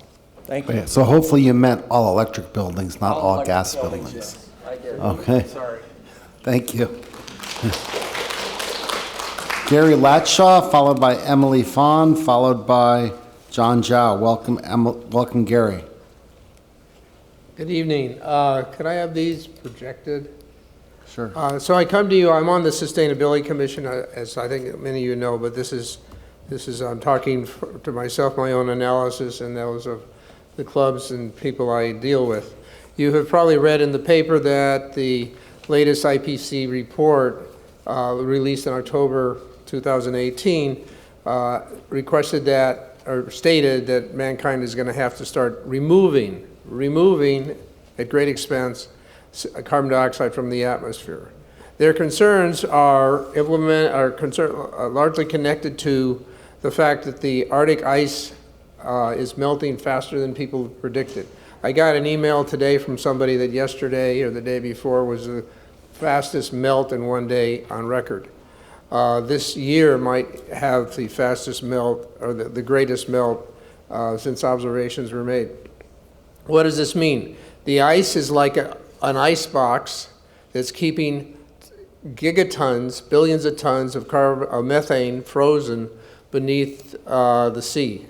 If that's released, and it's been released in part, if it's released excessively, we will have a reproduction of what they call the Paleocene-Ecocene thermal maximum, which occurred 60 million years ago. That was a time in which the temperatures were 8 degrees higher centigrade, some 14 degrees higher Fahrenheit. All sorts of things will change, but in particular, all the ice on the surface of the Earth will melt. That will increase the sea level 200 feet. So our country will look more or less like this. Florida is gone, much of the East Coast. San Francisco, parts of it may still be there, but you see we now have an inland sea where we have a viable food source. Other parts of the world, such as Bangladesh, will be gone. People will have to leave there well before this happens because the sea level intrusion will destroy the crops. So it's happening, the 300X is to tell you it's happening 300 times faster than this event 60 million years ago, the Paleocene, Ecocene period. Our current technology to remove the CO2 from the atmosphere is very expensive. It's not clear where that'll go.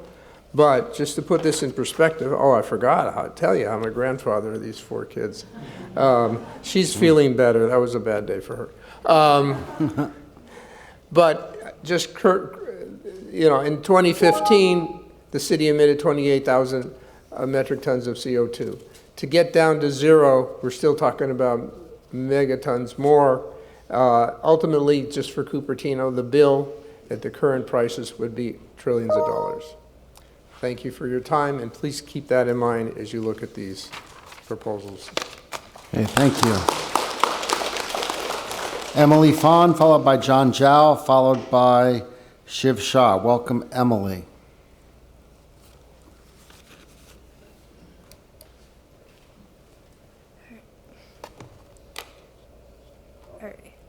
Hi, my name is Emily, and I just graduated from Cupertino High School, and I will be heading to MIT this fall.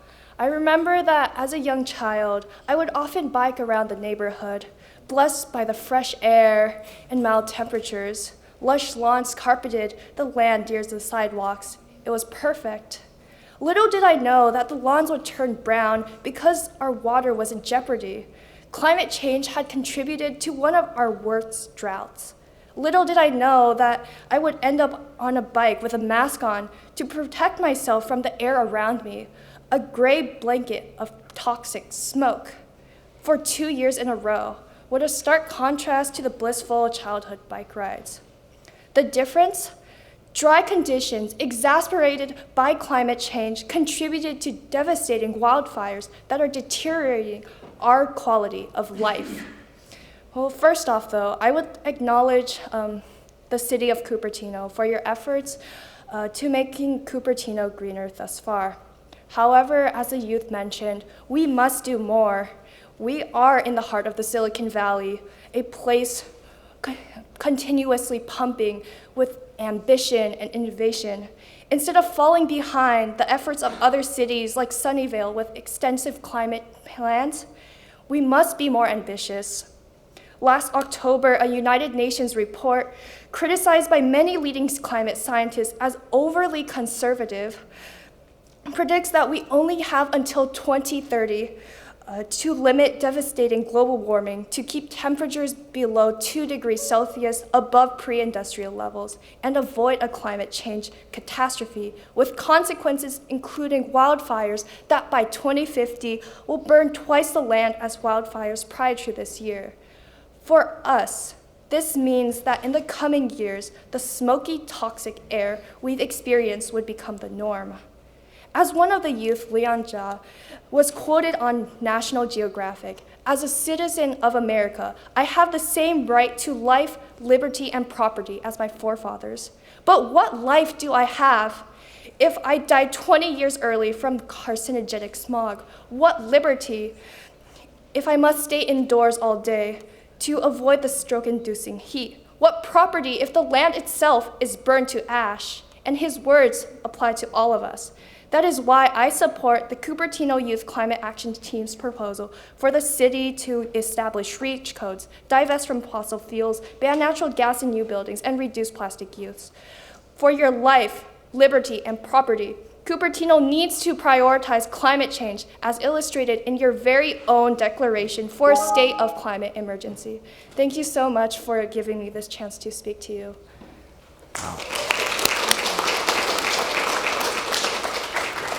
Thank you. John Zhao, followed by Shiv Shah. Welcome, John. Good morning, City Council. My name is John Zhao, just for identification purposes, former chair of the Housing Commission, and I graduated from Cupertino High School in 2014, 5 years ago. And I went to Stanford, got a Bachelor's of Science in Environmental Systems Engineering. And I'm here to express my strong support for the Cupertino Youth Climate Action Team and their policy proposals. And I really urge you to work closely with them to refine the proposals and come up with even more aggressive proposals. In 2015, I actually went to Paris to attend and observe the UNFCCC Climate Change Summit.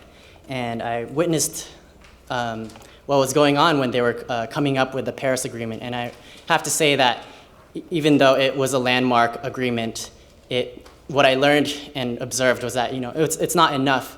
That was not enough, and a lot of it having to do with a lot of geopolitics going on, and it really showed me that we can't necessarily wait for top-down solutions to save us all. If we do that, it's going to be too late and too little. So I really think we should be pushing for bottom-up solutions, such as, we need to start with cities such as Cupertino. Cupertino has an opportunity to work with other cities to lead the way. And in that same vein, we should be investing in youth leadership. When I was in high school, there was no such a campaign like this that I could join. Even though I was really passionate about environmental issues, I had no real productive way of channeling it. And right now you have a clear and important opportunity to encourage young people to be leading this movement. So yeah, I just want to reiterate, please continue to, please support the youth and work with them, both city council and city staff, to further develop these proposals. Thank you. Thank you. Last card is Shiv Shah. Welcome.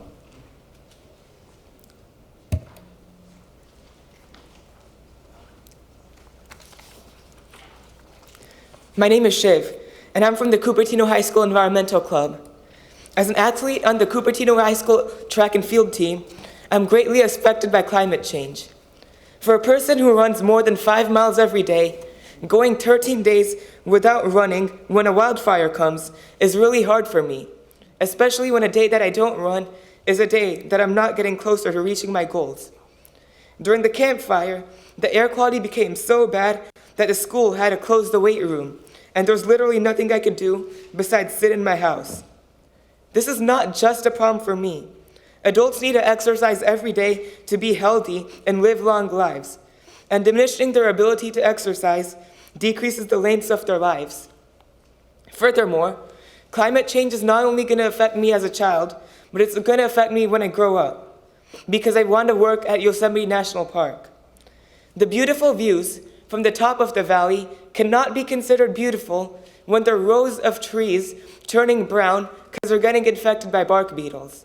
And the beautiful great glaciers cannot be called beautiful when they'll be turned into lifeless rocks.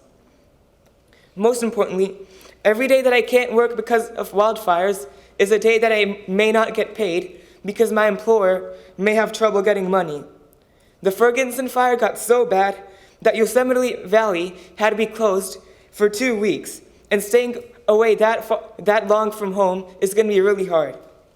This is why I support the climate crisis package, which includes REACH codes, fossil fuel divestment, natural gas ban, and plastic reduction. Thank you. Hey, thank you. So can staff tell us which of these we are already working on? Because I know we have been working on the REACH codes. I think we're working on at least 3 out of the 4 items brought up today, but we can double back and find out. Okay, including the natural gas? Yeah, they're in the work program. Okay, because I saw Berkeley mayor signed today the natural gas ban for residential. Probably not quite practical yet for commercial, but getting there eventually. So which one we are not working on right now? I don't know. I have to check back. Okay. Right. So I don't think divestment would be a difficult one, and yeah, really like to see the plastic ban as well. Oh, I'm sorry. Go. Gilly. Might be my height. Okay. Honorable Mayor and council members, I'm Gilly Corral, Sustainability Program Coordinator with the City of Cupertino Sustainability Division. Thought I might pitch in with a couple of clarifications on what we're currently working on. On the subject of REACH codes, as you've mentioned, it's on the City Council's work program. It's also part of the Sustainability Commission's work program. They've also, the Commission has formed a subcommittee to address this issue. Staff are also engaged from sustainability and building divisions on actively through the Silicon Valley Clean Energy, their REACH code process on building electrification and EV infrastructure, and reviewing the model codes that are being proposed through that process, as well as considering Cal Green Tier 1 and Tier 2. Building division is engaged as a consultant, in fact, to lead us through this process. And we have a commission presentation scheduled for August 29th at a Sustainability Commission special meeting to review the expertise from Silicon Valley Clean Energy's consultant as well as our own, and to discuss this issue.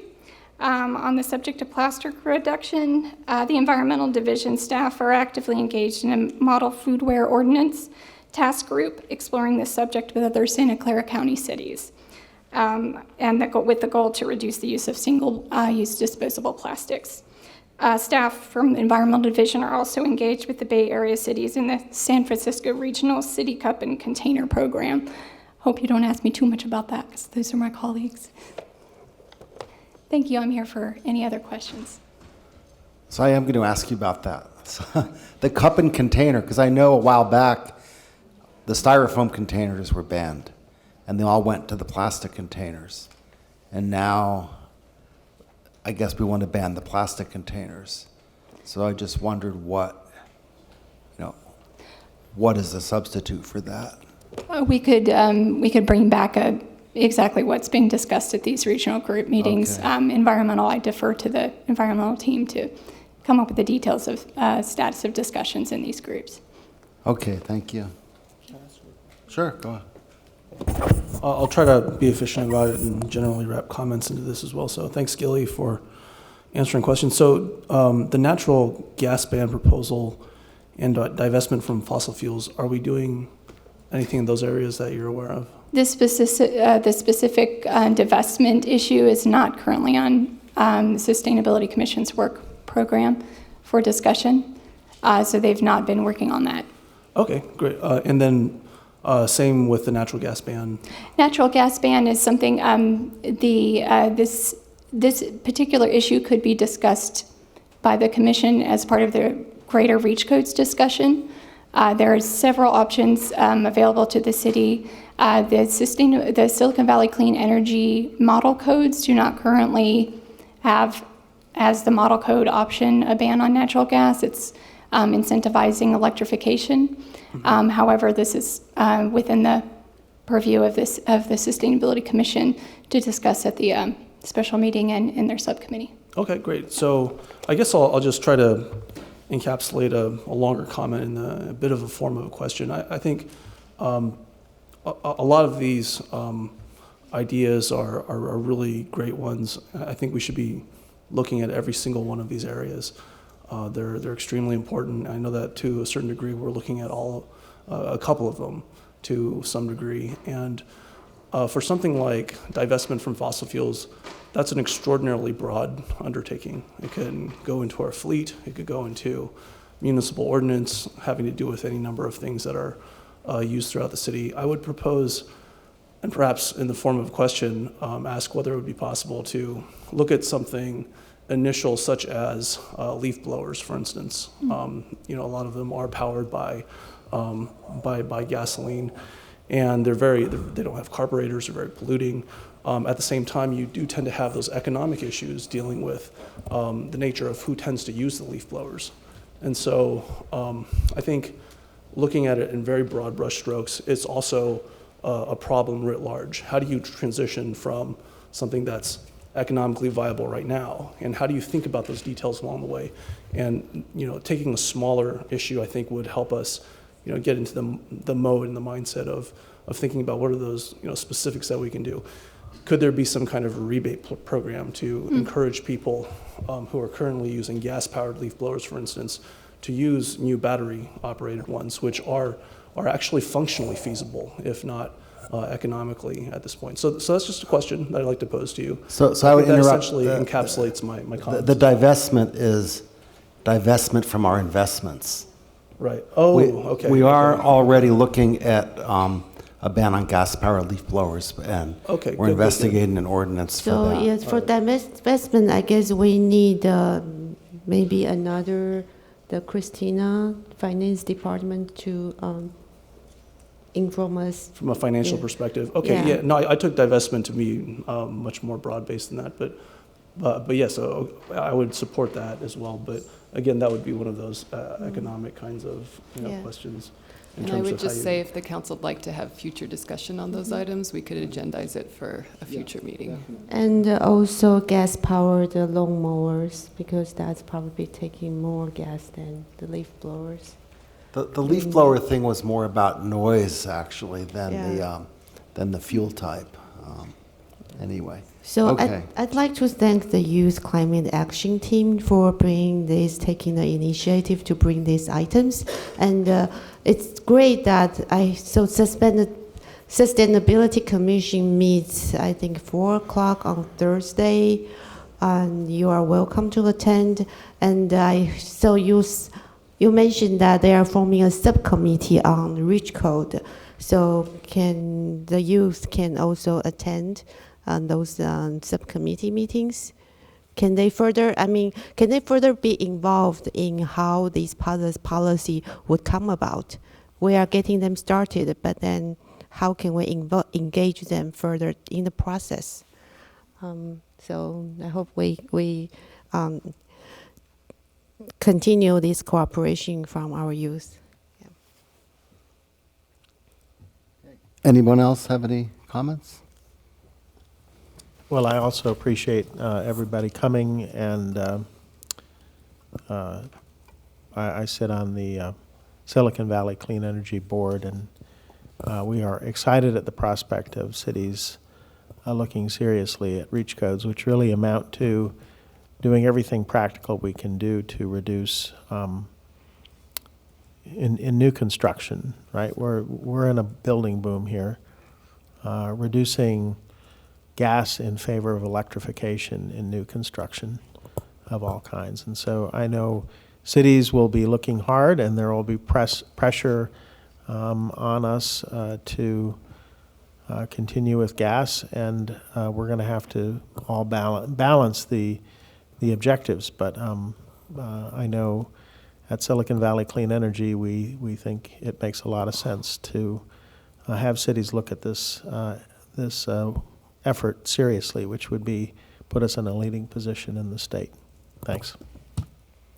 Great. I'll Okay. just make a similar comment. Thank you for everyone who came and spoke. I particularly like the pictorials that kind of show the degree of change that will in fact happen if we do fail to stop the climate change to the degree, and how it will affect a lot more than just the U.S. It'll be the whole planet. And so I would encourage those types of pictures to be used, because I think those images will stay with people that listen to and see your presentations, and it'll be hard to forget. And the momentum is building. Look at how many people came and spoke. Let's hope that continues, because that'll help us move in the right direction. So thank you. Okay, we are now on to ceremonial item 2, the report on the status of seniors in Cupertino. Welcome, Richard. Thank you.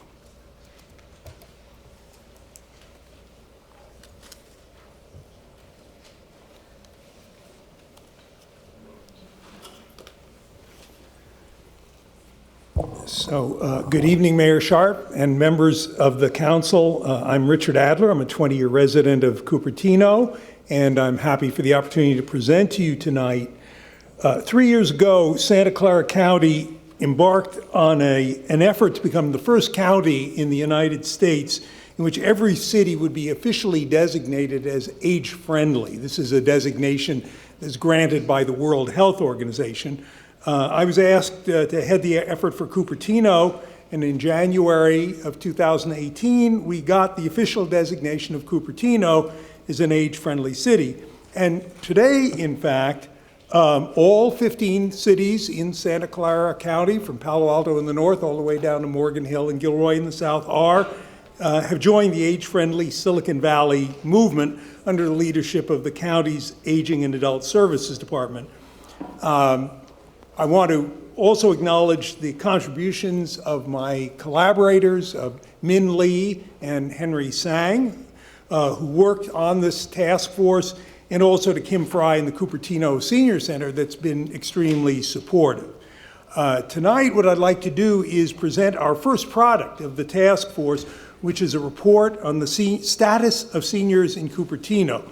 It's a 55-page report, the result of about 6 months' work by the team. It's intended to provide a snapshot of who the older adults are in this community and what kinds of services are available to them.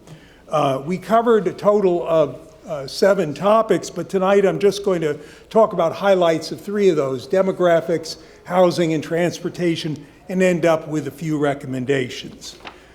First of all, in terms of demographics, Cupertino's population in 2015, the latest demographic data available, about 12% of that population was age 65 and older. But by the year 2025, just a few years in the future, that population is projected to increase to 17.5% of the city's population, about 10,000 residents up from 7,000. It's an increase of nearly 50%. And in fact, the only age group in the county that is going to be growing over this next decade is the group of people over 60, with the fastest growing group actually being those between the ages of 70 and 79. Every other age group, young people, adults, are going to grow slightly or even decline as a percentage of the population. So really where the change is going to be, the dramatic change, will be with our older population. In terms of housing, we want to look at that in relation to our population. It won't come as a surprise to any of you that this is a critical issue for seniors as well as every resident of Cupertino. Now, there's good news here, and that is that about 80% of senior households are owned by the occupants. They're homeowners, and that's substantially higher than about the 58% of households that are owned by the residents for all ages. But there's some news that's not so good as well. About 43% of Cupertino seniors live alone. Much more than, it's about twice the rate of that for the population as a whole, about 18%. And this is a population which is at risk of becoming isolated, and I'll talk about that in a moment as a serious problem. Now, Cupertino is fortunate that for those seniors who make a decision to leave their home and move into a different kind of housing design for them, Cupertino has several high-quality retirement housing communities that are home to about 800 people, about 10% of the senior population. This includes, clockwise from top left, Chateau Cupertino, Sunnyview, the Forum at Rancho San Antonio, and the newest, the Veranda, which is a 19-unit affordable senior housing community directly across street from Cupertino's Main Street. So, we have some resources, but more is going to be needed. In terms of transportation, in Cupertino, like the rest of the country, driving is the most common form of transportation for the great majority of the population, including seniors. But as older people get older, they reach the point where continuing to drive is no longer a safe option. And according to a recent study, even at age 70, 85% of men and 70% of women are still driving. But by the time you get to age 85, just over 50% of the men and 20% of the women are still driving, which means that men will live for 7 years and women for 10 years after the point they're able to drive. And here's the problem. This comes from the city's own website. Cupertino is currently a transit desert. Regional rail service such as Caltrain, VTA, Light Rail, BART, and Amtrak do not serve us. So if you drive, you're fine. If you stop driving, you can be in trouble very quickly. So those are just a couple of the highlights of what we've discovered. Let me move now to what we found as the concerns of older people. First of all, we believe the city is unprepared for a substantial demographic change. Typically planning, and Don Whedon is somebody who taught me this, is focused on families with children. That's a sort of the paradigm that cities typically think of. But as the population ages, there are different needs that need to be taken into account. In areas like housing, one key issue clearly is the availability of housing not only appropriate for older adults, but also for their children who may want to stay in Cupertino to take care of their parents, but be unable to afford to do so. Transportation, I've already mentioned as an issue, the issue of coping with life in a transit desert. And finally, social isolation. Loneliness has actually been shown to be an isolation as bad as smoking 15 cigarettes a day on health, and is now considered a serious risk factor for premature death. So, these are factors that are really going to come to the fore as our population ages. So our task force is an effort to kind of call attention to these things. We've been engaged in strategic planning, and we've identified a number of high priority projects that we intend to pursue in order to make Cupertino a more age-friendly community. First was the report on the status of seniors and older adults in Cupertino. That's done. We've got that finished. Secondly, we are looking to create public-private community partnerships. We want to work with the businesses for whom this is a potential opportunity. We want to work with government agencies and for nonprofits. And we've already begun discussions around these. Critical issue is taking steps to combat isolation and loneliness of the residents. We want to expand and amplify existing resources like our excellent senior center.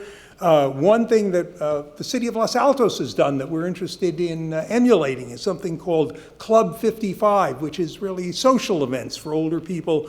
And we're also looking at something that's been developed around the country, and was pioneered in Palo Alto, and that is a virtual retirement community. There's lots of new options to be explored in terms of housing, transportation, and inclusion. Not time to go into all of that tonight. And then finally, something that I'm personally involved with, and that is ensuring a complete count for the census. One of the challenges this year, for the first time, the majority of people who are going to be asked to respond to the census are going to be doing it online. And as you may imagine, older people tend not to be highly wired. And so an extra effort is going to have to be made to ensure that they are counted. So finally, what could the city do? There are a few things. We are, in fact, a citizens initiative. We don't want to be a government-run program, but there's some things that you folks can do to help us. First of all, we would like to ask the city to provide a liaison to our task force. Many of the 15 cities have done that. There's somebody on city staff who's designated to work with us. We don't have that yet, and it's something we would welcome. We would also like to ask the city to sponsor a public meeting where we can present the results of this and report and begin a dialogue about the kinds of things we can do, because I think the people in the city will be some of our best resources for deciding what we can do. One simple thing, maybe it would be possible for the city to host our report on its website and perhaps set up a age-friendly page as the city of Mountain View has done. So they did a report which was actually a model for us. You can go to the city of Mountain View website and you can download their report. And finally, at some point in the future, we're interested in doing, this report is all based on secondary research. We didn't do any primary research. But at some point, we'd like to do a survey of the older residents to find out more about where they are, what their needs are, and that's something that we might ask the city to help us with. So that's the highlights. Just finally, the report is now online. This is the website where it can be viewed. And anybody who wants a copy, I'm happy to provide it. So, thank you.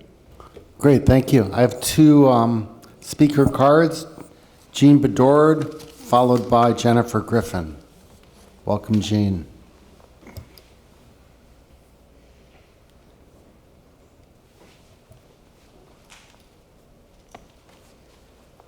Thank you.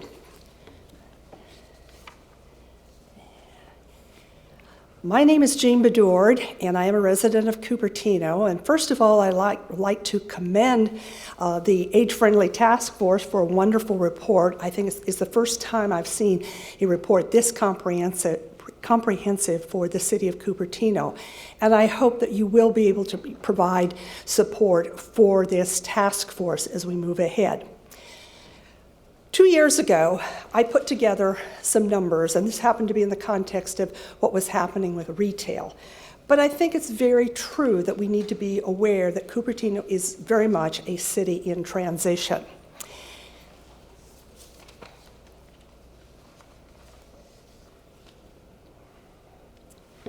Now, the report you saw was based on secondary information, primarily census data, and there's a wealth of information out there.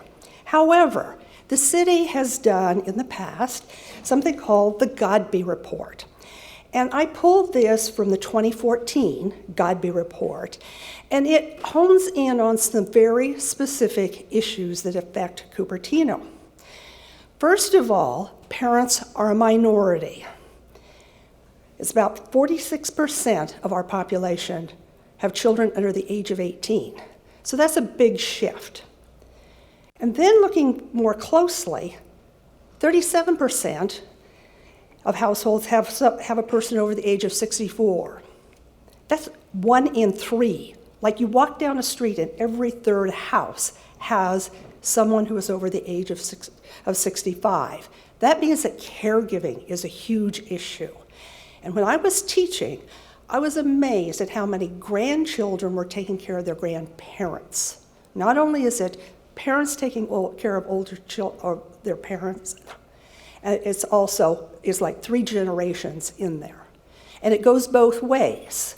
Grandparents are taking care of their grandchildren, grandchildren taking care of their grandparents. And then 43% of residents are over the age of 50. That's almost half, and this was 5 years ago. What's it look like now? And so that changes not just what needs to be provided in services, but it affects retail. I'm certainly not buying what I used to buy when my kid was in school, and I'm not spending time on the soccer field and the baseball field. Entertainment, medical, transportation. So I think you need to be very much aware of the transition, and I would ask that this city do a 2019 Godby report to update these questions. Thank you. Okay. Thank you. Next, I have Jennifer Griffin. Welcome, Jennifer.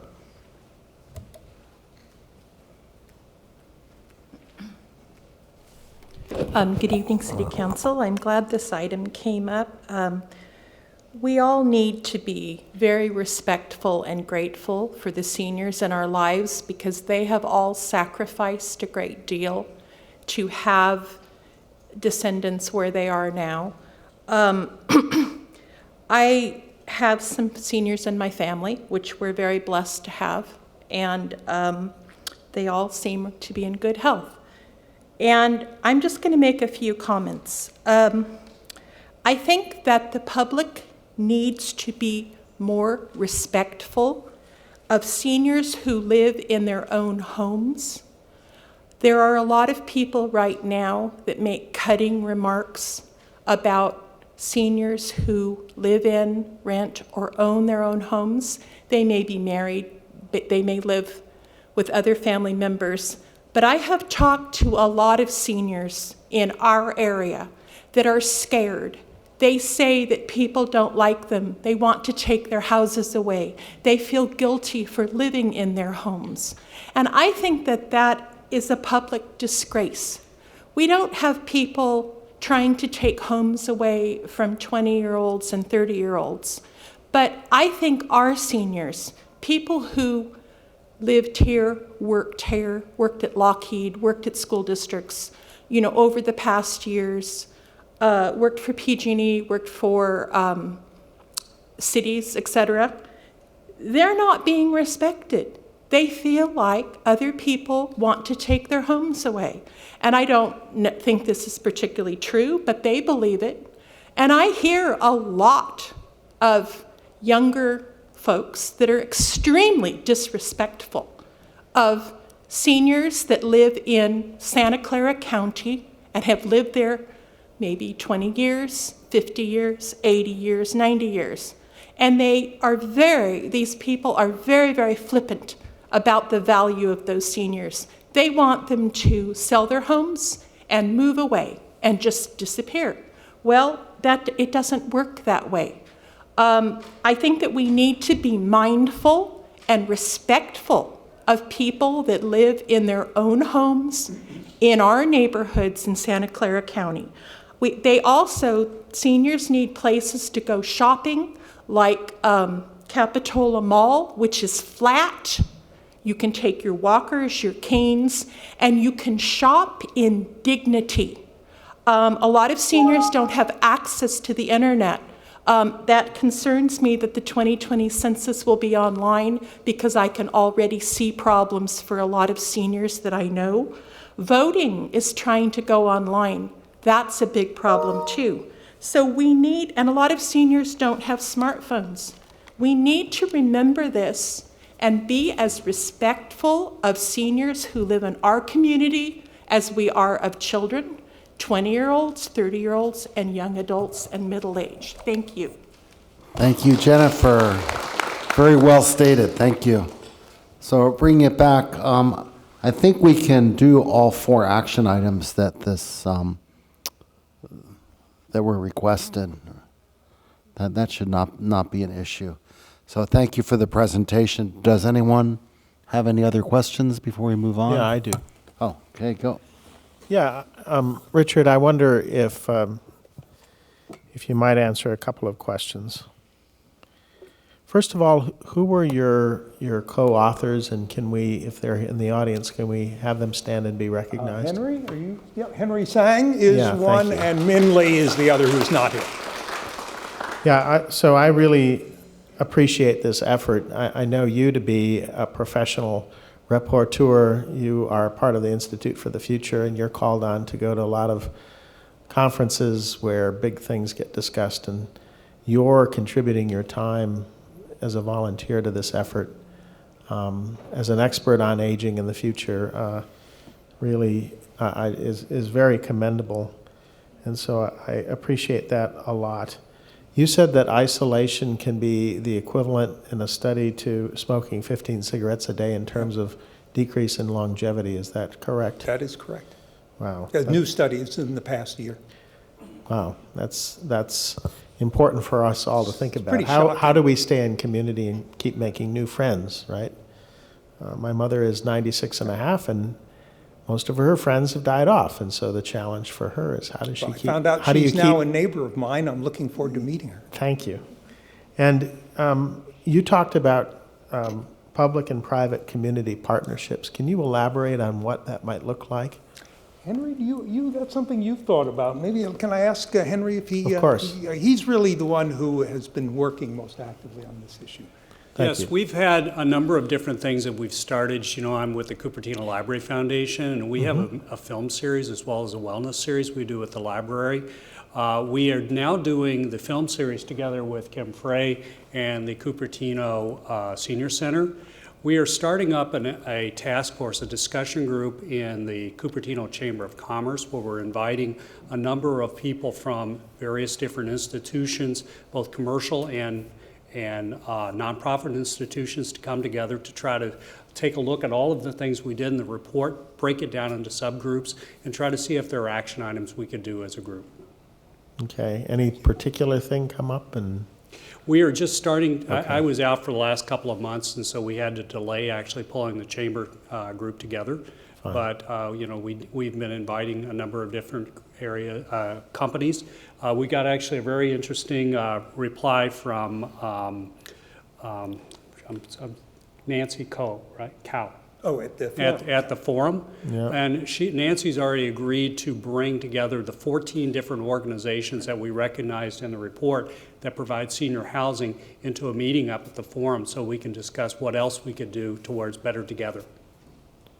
That's great. I mean, you can imagine these senior centers somehow helping us, right, going beyond their boundaries. Absolutely. Our because senior they are center- experts in the needs. And Our senior center does a great job.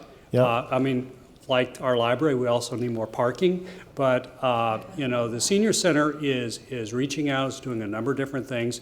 What we're finding is sometimes we can take other things like what the Library Foundation did and take the number of attendees way up by both better marketing plus providing other capabilities into those series. That's what we need to do. We want, through the talks that we've had on Alzheimer's, we know that it's very important to engage seniors. Yeah. Seniors doing social engagement is a very important thing. It's much better than Sudoku.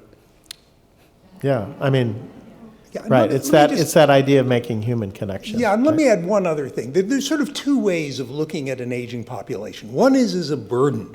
These are people who need services. They need health care, they need social security, they need all sorts of things, which is true. Right. You can also look at the older population as a resource, as people who have tremendous experience, who have time, and many, many of whom don't want to just sit back and be kind of put on the shelf, but want to be engaged in the community and contributing. And, there's a real opportunity there to develop both of those sides. And, there are business opportunities. These people still are consumers. They are travelers. They are students. There's amazing educational resources in this community for older adults, for lifelong learning. So, it's not all, how do we carry this burden? But it's also, how do we take advantage of what is one of the few growing resources in our community? Yeah, and how do we think about the fact that those resources really have earned a place here and can continue to contribute to the life of the community. So I'm so grateful for your work. I'm supportive of all the things you've asked for. Just very grateful for this. We look forward to research that partnering you've with done. the city as we move forward. Yes. Thank you. Thank you. So I have a question. So yeah, you are right. The seniors, each of them have a whole lifetime of experience that they can offer, and there are even career expertise that they can offer the young generation.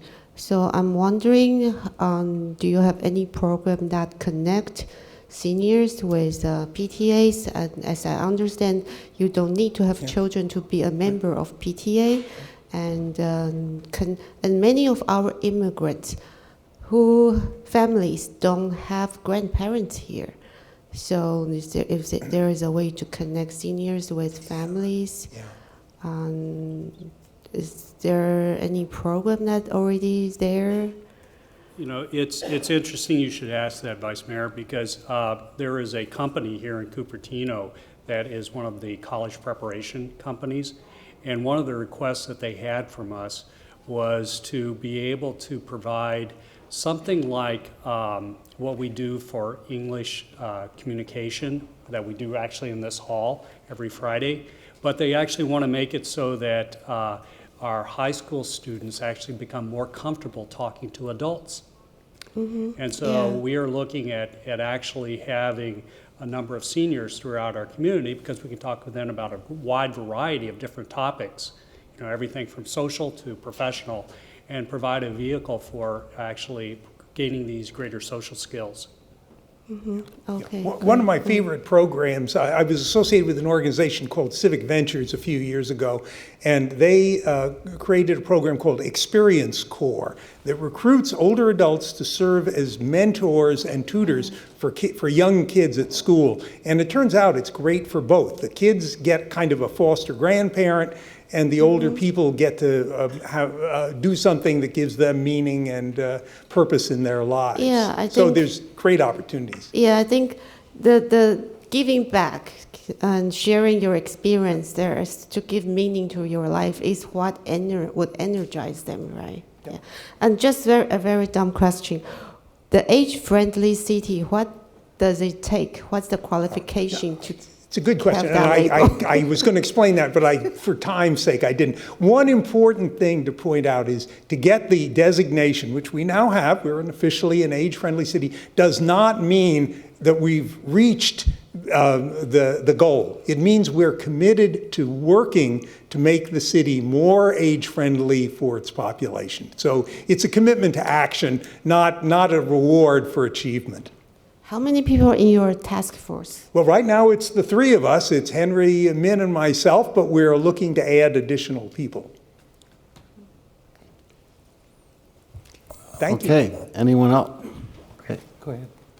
just be brief. I also support the four requests of Richard. So thank you very much for all the work that you've put into it. It was a real honor to be able to accept the designation along with yourself last year. And with regard to a couple of other items, it is very unfortunate with regard to the tendency towards loneliness and isolation. And I think that it's very commendable that we're looking at different mechanisms for being able to bring people together and help to alleviate those tendencies. I think also we should definitely look at those support facilities that are needed for somewhat more, extreme cases along that spectrum. One would think of adult day healthcare facilities that are empowered in California. Those are very useful. I'm not sure if any are actually in Cupertino. There is one. Yes. There is one? Yes. Okay. Live Oak. Oh, Live Yeah. Oak is there? Okay, is an ADHC. And then also dementia support facilities. I know that from a community member who reached out to me, a lot of these students, they actually form even nonprofit organizations to be able to undertake these outreach efforts. And they are directly affected because they would have an elderly relative, for instance, that suffered through dementia. And I know that there are those types of interconnections that are throughout the community where people want to be able to do something about it and not just sustain a facility in the community, but to be able to have events that help to promote outreach and awareness of what people can be doing. So I'm happy to interface with you offline to There's actually is a parallel movement to the age-friendly movement, which is a dementia-friendly communities movement. So that's another task that we haven't gotten to that yet, but that's another really important, because that's, as you know, one of the huge issues related to aging. Absolutely. Thank you so much. Thanks. So my comment would be Richard, Henry, Min, and the residents that came and spoke, thank you for bringing this up.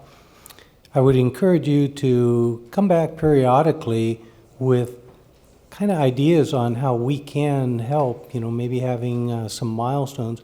Between this one and that one, how could we help publicize some type of event that you're having, more introduction of, youth or high school students to seniors. You just never know where the seeds that you plant will go. Keep it alive, come back. We want to hear as we go on. Well, let me end with one request, and that is, now that we've done the work, we've got the report done, we really want to get the word out about it and use it to stimulate dialogue. So if any of you know of venues or forums or groups that might be interested in hearing about this and starting this dialogue, we're prepared to go wherever we are invited. But the one I would toss out is, I've had this in the back of my head since the previous, I'm not sure what Colleen's title was, outreach, and the fact that, she had the booth at various city events, and for the most part it was kind of sparse, whereas I was thinking, gee whiz, things like the library expansion, some big pictures of things like that, that can inform residents of the things that are going on in the community, as opposed to just having the table be question and answers for the particular festival that's going on. It would be more of a complete package for Cupertino. And then, the senior facilities, age-friendly, have that, transportation, so that it kind of opens up the discussion for a lot more than just, they're at the festival and they want to go and ask a question or something. They can kind of see what's going on and how to connect to these different things. So we do, Colleen left, she went to Half Moon Bay, but I think she's being replaced fairly soon. And so I would look forward to making sure every time we have a city event, there's a Cupertino booth, and then we start populating it with, all the wonderful things. Cupertino Library expansion, put some big pictures. A lot of people that go there know it's coming, but let the rest of the community also know, wow, these are things that are happening. So thank you. Great, thank you. Okay. All right. Thanks. One more question for, excuse me. So as people are living longer, I understand there are seniors taking care of seniors, Yes. and it's very stressful for them. So does your report cover the challenges they face, how we can help? There's a them? chapter on the caregiving, which we did not even have time to go into, but that's another entire issue. There's lots and lots. Looking forward to your presentation. Great, anytime. Thanks. Okay, yeah, thank you.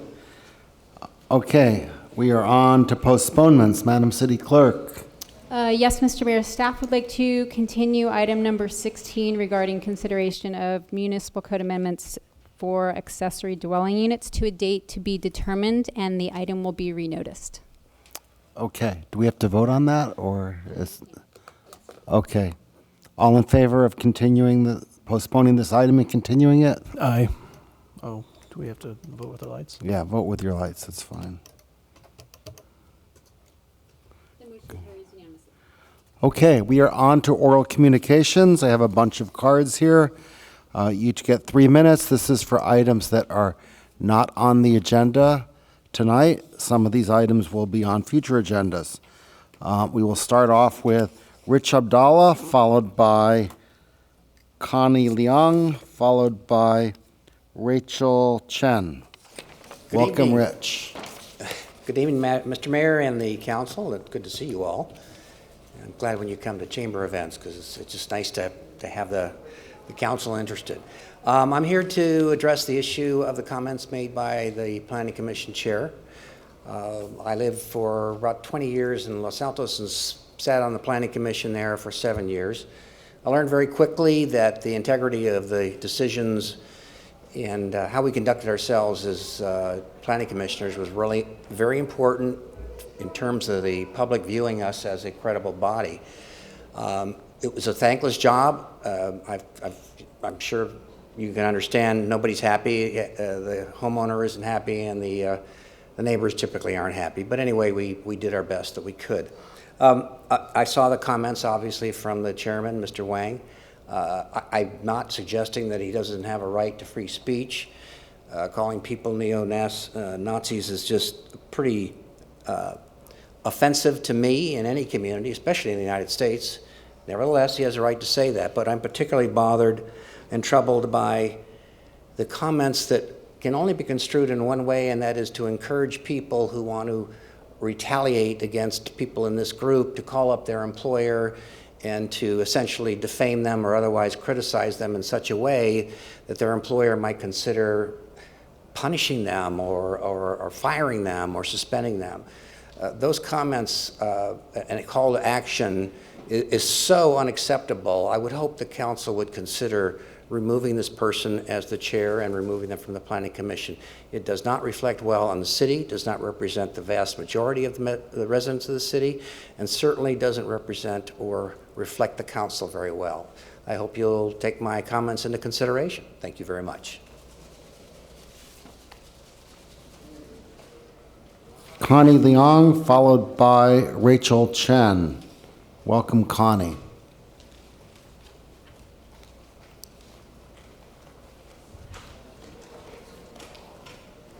Hi, so we actually submitted two forms, but we meant to be together Oh. for the Lehigh cement pollution. Okay, so you and Rachel Chen? Yeah. Great, okay, go. Honorable Mayor and esteemed council members, we're Michelle Chen, Rachel Chen, and Connie Leong from Monte Vista and Saratoga High School. We're here to thank you for writing a strong letter to the county in opposition of the expansion plans at the Lehigh Quarry. Due to your actions, many other cities will follow suit by writing their own letters to the county. These letters are crucial in pushing the county to enforce regulations and take action. Furthermore, I'd like to emphasize the importance of not allowing Lehigh to expand. Lehigh is already the third highest polluter in all of California. In addition, it emits 17 toxic air contaminants above chronic trigger levels in the Santa Clara County, as expansion would cause them to emit even more toxins. These toxins are detrimental to the health of those who are exposed to them. For example, one of the pollutants that Lehigh emits is PM 2.5, also known as particulate matter. PM 2.5, according to the United States Environmental Protection Agency, can cause heart attacks, aggravate asthma, and many more symptoms, including death. Therefore, I hope you understand how important it is to prevent the Lehigh Quarry from expanding. Thank you for your time and writing a great letter to the county. Thank you. Hey, thank you. Thank you all for being brief and good presentation. Next I have Danessa Tekmonsky, followed by Brenda Boyle, followed by Eric Linskog. Welcome, Danessa. Good evening. I'm Danessa Tekmansky. I'm a Cupertino resident. I wanted to speak to the article in this morning's Mercury News about the state threatening to sue Cupertino related to Valco.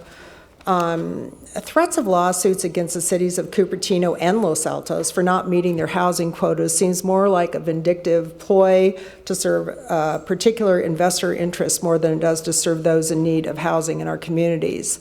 Who's against housing in our city? I don't know anyone. We just don't want more office that makes our housing balance worse. Hello? There are a lot of cities in Silicon Valley that have far worse RENAs and jobs to housing ratios than Cupertino, so I don't understand why we're being singled out. Both Cupertino and Los Altos should build their designated and fair share of affordable housing, but why the big push to build far above our RENA for BMR housing when land here is more expensive and we can build a lot less of it? The key here is housing balance throughout the whole valley, and it sickens me to see certain parties trying to make Cupertino the NIMBY poster child. If folks like Cal Yimby, Carla, and Scott Wiener were really interested in helping low-income people, they wouldn't be threatening our tax dollars with court fees that could go towards purchasing property for BMR housing and public services for those very people in need. A little bit of hypocrisy there. Residents and cities are being blamed, yet they don't build housing, developers do. Developers are landowners in the city too, so why aren't they and the big companies that create all of the jobs and office being held with their feet to the fire? Yes, certainly we do need housing of all kinds, and most definitely some dedicated senior housing for which we are certainly underserved. I was glad to hear Henry and Richard speak tonight. But I don't see that we need 2,400 units of it. Overbuilding at any one site is equally irresponsible. Since any office negates corresponding housing, if there is any office at Valco, it should only be to offset the cost of some extra BMR, and it should be deed restricted with completion bonds for things like senior daycare, senior services, and medical. We also need some basic retail at Valco for seniors and those who can't drive or afford cars. It is my impression that we're being, in a way, blackmailed with lawsuits to make sure that developers can build plenty of luxury housing and lots of office that derives them the greatest profits, while our young people and those who are truly in need of affordable housing are kind of being used as a pawn. I've seen plenty of pure residential developments that pencil out, so why can't it be done here? Thanks. Hey, thank you, Danessa. Now I have Brenda Boyle, followed by Eric Linskog, followed by Gary Wong. Welcome, Brenda. Thank you, Mr. Mayor and City Council, for allowing me to speak once again. I wished I could channel that energy that the young people had, because having celebrated a milestone birthday, I think I appreciated the senior part of it just as equally as much. But anyway, God bless them for coming tonight.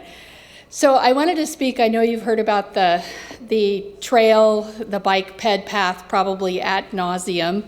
But about a month, 5, maybe even 6 weeks ago, approximately, I was at my kitchen window, noticed a profile of an individual on the path directly behind my fence, and I motioned to my husband to go check it out. It was a gentleman dressed all in black, hoodie.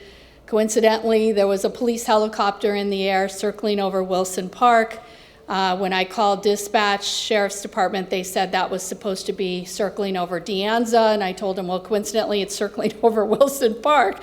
And thankful for that, my husband's out there trying to get their attention that there's somebody on the proposed path that look like they don't belong there. So the sheriffs responded pretty quickly. They actually entered the creek area through our property, And good thing they did, 'cause suspects started to run as soon as the officer, entered the path. There were 2 SWAT undercover officers that also showed up along with the supervisor, and come to find out, long story short, this individual had multiple warrants for their arrest. They were in possession of drugs. So this, amongst all of the other things that, like I said, you've probably heard ad nauseum already about our concerns with this creek path being or bike ped path being so close to our back fences, is just one incident. I recently attended a community meeting where the Sheriff's Department was presenting statistics about incidents that may have been impactful along that stretch of this proposed path, and was surprised to learn that not any of the statistics listed break-ins by which the same kind of people or similar people doing bad things are entering from that back fence area, which we don't always have insights to. So now you're talking about fencing on the front side. It'd be great if we could just look at them out our front yard, but I guess we have the question of how do we differentiate good from bad from people using that path if they're going to access it without being authorized to access it. What's going to happen when it is open to the general public. And as I stated previously, I think last time I addressed the council, my big concern is the traffic flow on these, like on the Creekside path. The kids are jetting out of that. The traffic seems to be getting worse along with the high speeds on Blaney. So I'm very concerned, not just for my own personal situation, but also for the liability for the city in the event of, or basically subject to the risk that could pose. So, thank you. Okay, Eric Linskog, followed by Gary Wong, followed by Jianghee Yi. Welcome, Eric. Dear Mayor and the City Council members, thank you for the opportunity to speak here tonight. I'm going to speak on the topic of the Regna Creek Trail. So you know, it's a project the city is working on, but it will come up for some further consideration. Hearing the previous speakers on the climate change and issues for seniors, I'm thinking maybe I should have spoken during one of those topics, because a trail like this both provides carbon-free transportation as well as provides a way for people to get around, not the least seniors to walk around. Anyway, as a daily user of trails in our valley, I can say they're extremely valuable, and they're very popular for people who walk and bike and run. And that, during my now soon 20-year career here in Silicon Valley, I've been, trying to bike to work as much as possible. Most of the time, pretty much completely alone. But now I bike on trail infrastructure to work, and I'm not alone. There are lots of people walking, running, biking. So clearly they're very useful. They provide a stress-free way for people to get around and about by walking, running, and biking. They're also by far the safest type of infrastructure for pedestrians and people on bikes. They should always be the first choice to develop for people to walk and bike on. And these projects are also trail projects in general. They're very popular. The Regna Creek Trail has over 1,600 signatures, in support of the trail. I don't think there's that many projects in a city that get so much public support. And they're also very cheap often, because these trails, they exist. It's just largely it's a matter of opening them up. And then you can do additional improvements, but you don't necessarily need to do that. So I would ask Mayor and City Council members that you take these facts into consideration when it comes time to vote on motions on the Regna Creek Trail. Thank you very much. Thank you, Eric. Now I have Gary Wong, followed by Jianghee Yi, followed by Stella. Welcome, Gary. Mayor, Vice Mayor, council members, I'd like to address some remarks. Can we get this up on the screen? that were made a couple meetings ago by our friend. Upside Miss- down. Can you flip it? Or maybe you want it that way. Okay. That's fine. Yeah, it's our friend Mr. Dean had alluded to the fact that the homeowners at Campo de Lozano knew that they bought a home with a designated trail, and I wanted to bring to the council's attention that as a misstatement of fact, because there were actually 2 paths on our property. And so I think Mr. Dean confused this yellow line, which is perpendicular to Rodriguez and perpendicular to the creek, as part of the trail. And it is not part of the trail. It's a pedestrian trail. It's been shown in the feasibility study. It's only 5 feet wide. So this is what it looks like. It looks like it's a 5 feet trail. So to state that the residents knew that what they were buying is incorrect. So I just want to make sure that those facts are clear.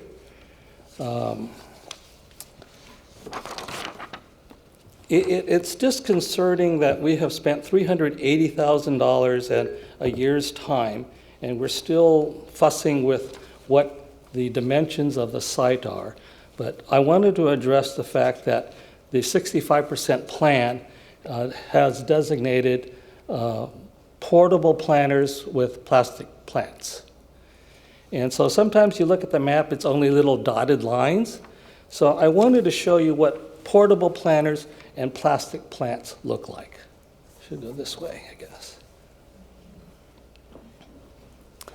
Given our conversation about being green in the city, it seems incongruent that we would be talking about plastic plants. Here's another view of those plastic plants. And so it just inconsistent with what I think the city is trying to achieve. I would ask that the city gives better consideration in terms of meeting the objectives of what the feasibility studies was, to address the privacy and security issues of the residents on this property, which these do not do. Thank you. Okay, thank you. Next I have Jiang Hee Yi, followed by Stella, followed by Jean Bedord. Welcome, Jiang Hee Yi. Okay, thanks for letting me speak here. I'm a Cupertino resident, and I'm speaking for myself about Regular Creek Trail. So this RCT has a lot of issues that are and concerns that is raised, as the city is already aware. But by reviewing the 65% design, I don't think that all the issues are very well addressed. So, for instance, for one example of cost, the currently 65% design estimates the cost to be $3.5 million, but the city, the representatives, they also recognize there are many other big-ticket item projects that is not included in the 65% design. For example, ball field relocation currently estimated at about $100,000, and also solid wall fencing to be provided to the residents at $1.3 million. And there are many other design costs and also some of the operational costs that's not even discussed here. So that including the design cost, over $1 million, this is currently estimated and at the minimum $5.43 million. But I do consider this is a vast underestimation of the actual cost that we need, and this is why. So I will show you a few examples of why I think this is a vast underestimation. For example, the fencing. If the city is estimating $1.3 million for the solid wall fencing at the estimated cost of $500 per linear feet. At this price of $500 per linear feet, this will cover slightly less than half a linear mile. But it actually, the trail is much longer than that, and the fencing requires much longer than that, because not only this RCT itself is 0.8 miles, Some of the sections doesn't require, although some of the sections like under the library doesn't require any fencing, but some other sections of this RCT needs fencing on both sides of the trail. So based on the estimation that I did with Google Maps, the linear footage that we have to cover with the fencing would be somewhat higher than 1.05 miles. And also, in addition, the two sections here, like along the Federal Drive and Las Hondas Way, they require the taller fencing because of the grade difference between either side of the street, trail, which will cost more. So if I look at 1.05 miles, then with $500 per linear feet estimated cost, the fencing itself will cost minimum $2.77 million plus additional cost for taller fencing, right? So this is one of the reasons that it's not enough. And also the baseball relocation, it is estimated for $100K, but it may potentially require a lot more work than that. So this baseball field relocation not only have to move every single land structures on the baseball field, but it also impacts the rest parts of the pathways and potentially to the north field. And if So everything please finish up. You're way over if time. everything can be done in $100K, this is going to be a miracle compared to other estimated cost. So I think this RCT cost is like currently, even for the known things, it's more than, it's like close to $7 million, and even including the cost that is not considered, it's going to be easily more than $10 million project at the Okay, end. yeah, please finish up. Thank you. Right. So my So the last so one that I want. you're out of time. Could you please yield to the next person? I will finish up with this last slide. So this RCT is a pretty redundant project compared to the Cut off the existing microphone, project. please. So please consider that.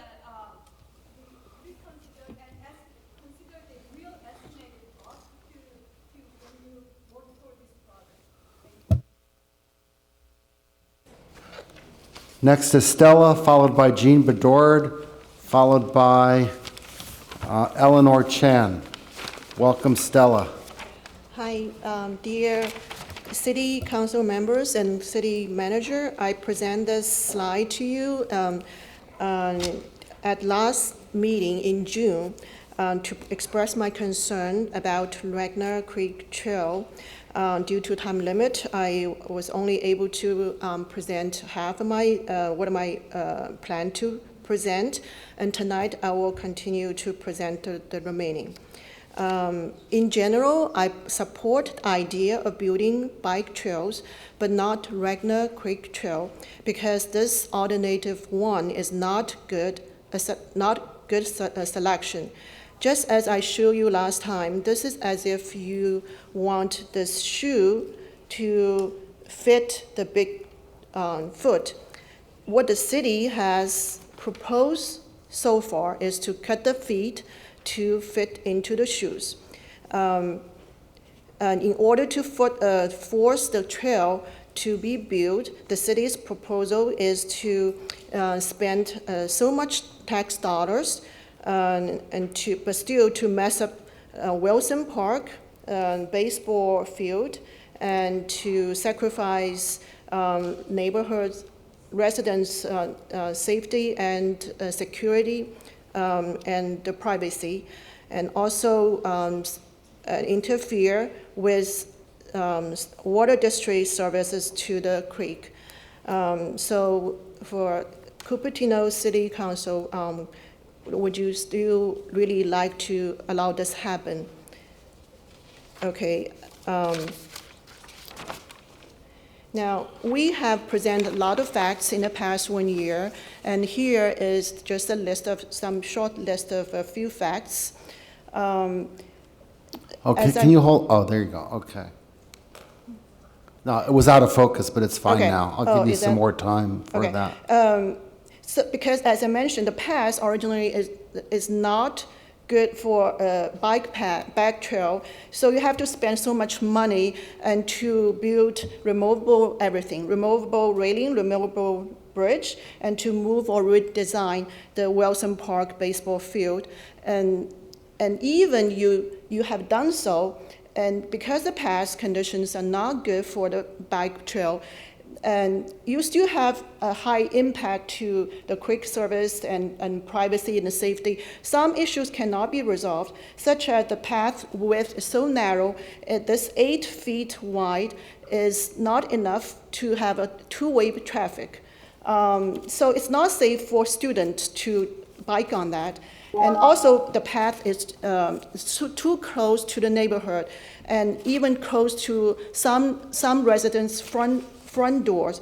This is going to be the first trail you can find so close to just right in front of the resident's front door. This is very rare. Okay, is that a must to have such a trail? No, there's an easy solution. So alternative 4 or 5, as we mentioned before, and it's very safe and low impact and has no accident reported, a very low cost. Okay, so please finish up. Why not using that? Okay, and okay. So in summary, we request to stop this madness. We request to have a common sense. Go for alternative 4 or 5. Thank you. Okay, thank you. Jean Bedord, followed by Eleanor Chan, followed by Jennifer Griffin. Welcome, Jean. Good evening, Mayor Scharf and council members. My name is Jean Bedord, and I live in Cupertino. I am here to ask this council to remove Ray Wang from the Planning Commission. Last week, there was a story in the San Jose Spotlight about his criminal conviction for sexual harassment over a political dispute. He was sentenced to jail time, later modified to 50 hours of community service, and he paid substantial fines as a plea bargain. But this isn't the only harassment. Early this summer, he used social media to threaten the job of housing advocates, clearly demonstrating a pattern of malicious behavior. I have observed his harassment of neighbors and developers on Nextdoor, which has been very intimidating. As a city, we should have a zero-tolerance policy for harassment that applies not just to staff, but also elected officials, and by extension, the commissioners they appoint. This council was elected on the promise of ethical behavior, and that should extend to their appointees. But Ray Wang's behavior is even more damaging. I attended the Planning Commission's meeting on April 23rd, when Chairman Wang made a motion that could have led to enormous legal liability for the city, with penalties ranging from $24 million to $120 million for violating the Housing Accountability Act with regard to Valco SB 35 project. He described these sums as, quote, a small price to pay. I was outraged that a planning commissioner, particularly the chair of the commission, would suggest that fines of this size are acceptable. $24 million would build a library expansion, bike trails, and park improvements, which would all benefit the residents. I don't want Ray Wang spending taxpayer money, my money, on housing penalties. Predictably, just this week, the city has received a letter from the Department of Housing and Community Development, HCD, warning the city about the failure to comply with the housing element. Such a letter can be a prelude to a lawsuit. As you know, commission members serve at the discretion of the council. You have the responsibility of removing commissioners for irresponsible behavior. I urge you to take immediate action to remove Ray Wang from the Planning Commission before he causes even more damage to our city. Thank you. Okay, Eleanor Chan, followed by Jennifer Griffin, followed by Benefir Dastur. Welcome, Eleanor. Good evening, members of the council and city staff. This is my very first time speaking to you in oral communications, and I want to say that I'm a person of few words, so my communications will be short. What is a bully? According to dictionary.com, a bully is a blustering, quarrelsome, overbearing person who habitually badgers and intimidates smaller or weaker people. A cyberbully is a person who bullies online by sending or posting mean, hurtful, or intimidating messages. After hearing and reading about the antics of the chair of the Planning Commission, Mr. R. Ray Wang, a bully is what describes him to a T. As council, you should be keeping Mr. Wang in check. After all, he is working under your direction. Such behavior is atrocious. As public figures, you all should be watching your behavior. You're all held to a higher standard than the rest of us. In these days and times when teachers and parents are trying to prevent kids from bullying and cyberbullying others, Mr. Wang is setting a terrible example. And sad to learn that this isn't the first time his actions are offensive. Now is the time to stop the madness. Insist he step down or else remove him from the Planning Commission. His aggressive actions are a liability to the city of Cupertino. Besides setting Cupertino up for a lawsuit, you all personally could be included as you have the knowledge of his actions and are not taking steps to stop him. Thank you. Jennifer Griffin, followed by Benifir Dastur, followed by Kitty Moore. Welcome, Jennifer. Good evening, City Council. I hadn't planned to talk during oral, but this issue of attacks on our Planning Commission has come up before, and it appears to be coming up tonight. I have been in other cities where there are other planning commissions, and every planning commission is different. I value our City Council, and I value our Planning Commission. Everyone on the City Council and the Planning Commission are highly educated. They are aware of issues at the federal level, the state level, and the local level. And I value all of their input. I value the fact that the Planning Commission is having the freedom to look at issues that are affecting us in Cupertino. We are able to examine SB 35 for the very first time in a public forum. And there are people that don't like the fact that the public, for the first time, are being able to weigh in on how they feel about SB 35. And some of us feel like they like it. Some people don't like it. But for the very first time, we have had open discussions, pro and con, yay and nay. And I feel, having been at all the planning commissions, they are a breath of fresh air. I feel like the first time since these atrocious housing bills have been handed down by Sacramento that we have been able to express our opinions. SB 35 is one of the worst pieces of legislation that has ever come out of the 170-year history of California as a state. And there have been some real zingers in bills.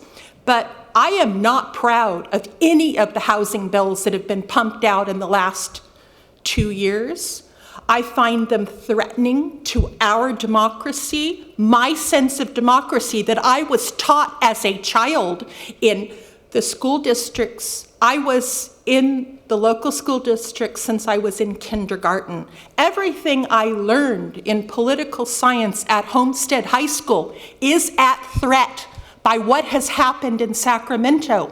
And it has caused me to have tremendous reservations about what is happening at the Sacramento level. We have a lot of issues happening federally, but I hate to say that I have grave concerns about what has happened with these housing bills and how the repercussions are affecting our cities.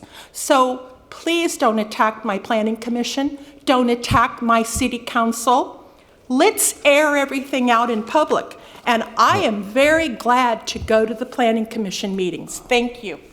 Thank you, Jennifer. Next we have Benifir Dastur, hope I pronounced your last name right, followed by Kitty Moore. Welcome, Benifer. The final time you got it right. Right, because Darcy told me how to pronounce it. Okay. So good evening, and good evening, council members. Good evening, mayor, vice mayor, and good evening, staff. Thank you for all that you do for our city. I am really inspired by our young kids who presented about the environment, and I'm here because I have been on several trips, field trips with elementary kids, my kids and other kids too, to creek and looked at and being taught how the health of a creek is so important, how the kids were taught that when you remove a stone and look at the insects there to find out whether the creek is healthy or polluted. So my concern here is that in the environmental discussion, promoting carbon-free society, protecting the most important and scarce resource of all, that is water, has to be an integral part of our clean environmental plans. Protecting our creeks, rivers, and oceans from pollution is important for our fragile habitat.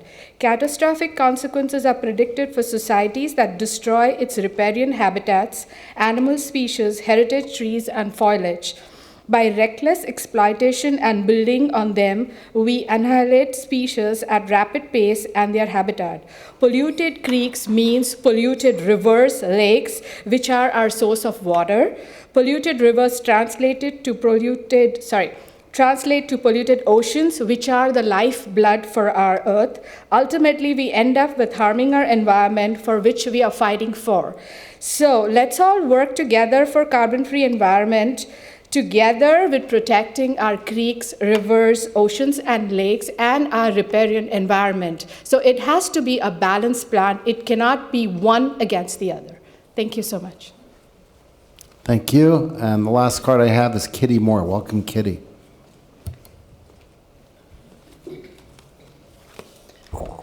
Good evening, City Council. I am Planning Commissioner Kitty Moore and the current chair of the Environmental Review Committee. I am here representing myself only. We are interested in having some proposed function and scope changes to the Cupertino Municipal Code regarding the Environmental Review Committee. Also addressing potential noticing topics for the Cupertino Municipal Code amendments, and having a clarification on the negative declaration versus the environmental impact report potential.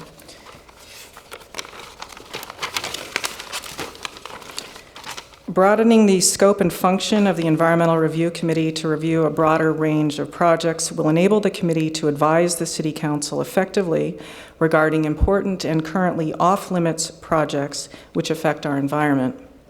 The City Council will ultimately be in a better position to serve in your capacity to protect the public health, safety, and welfare of our residents.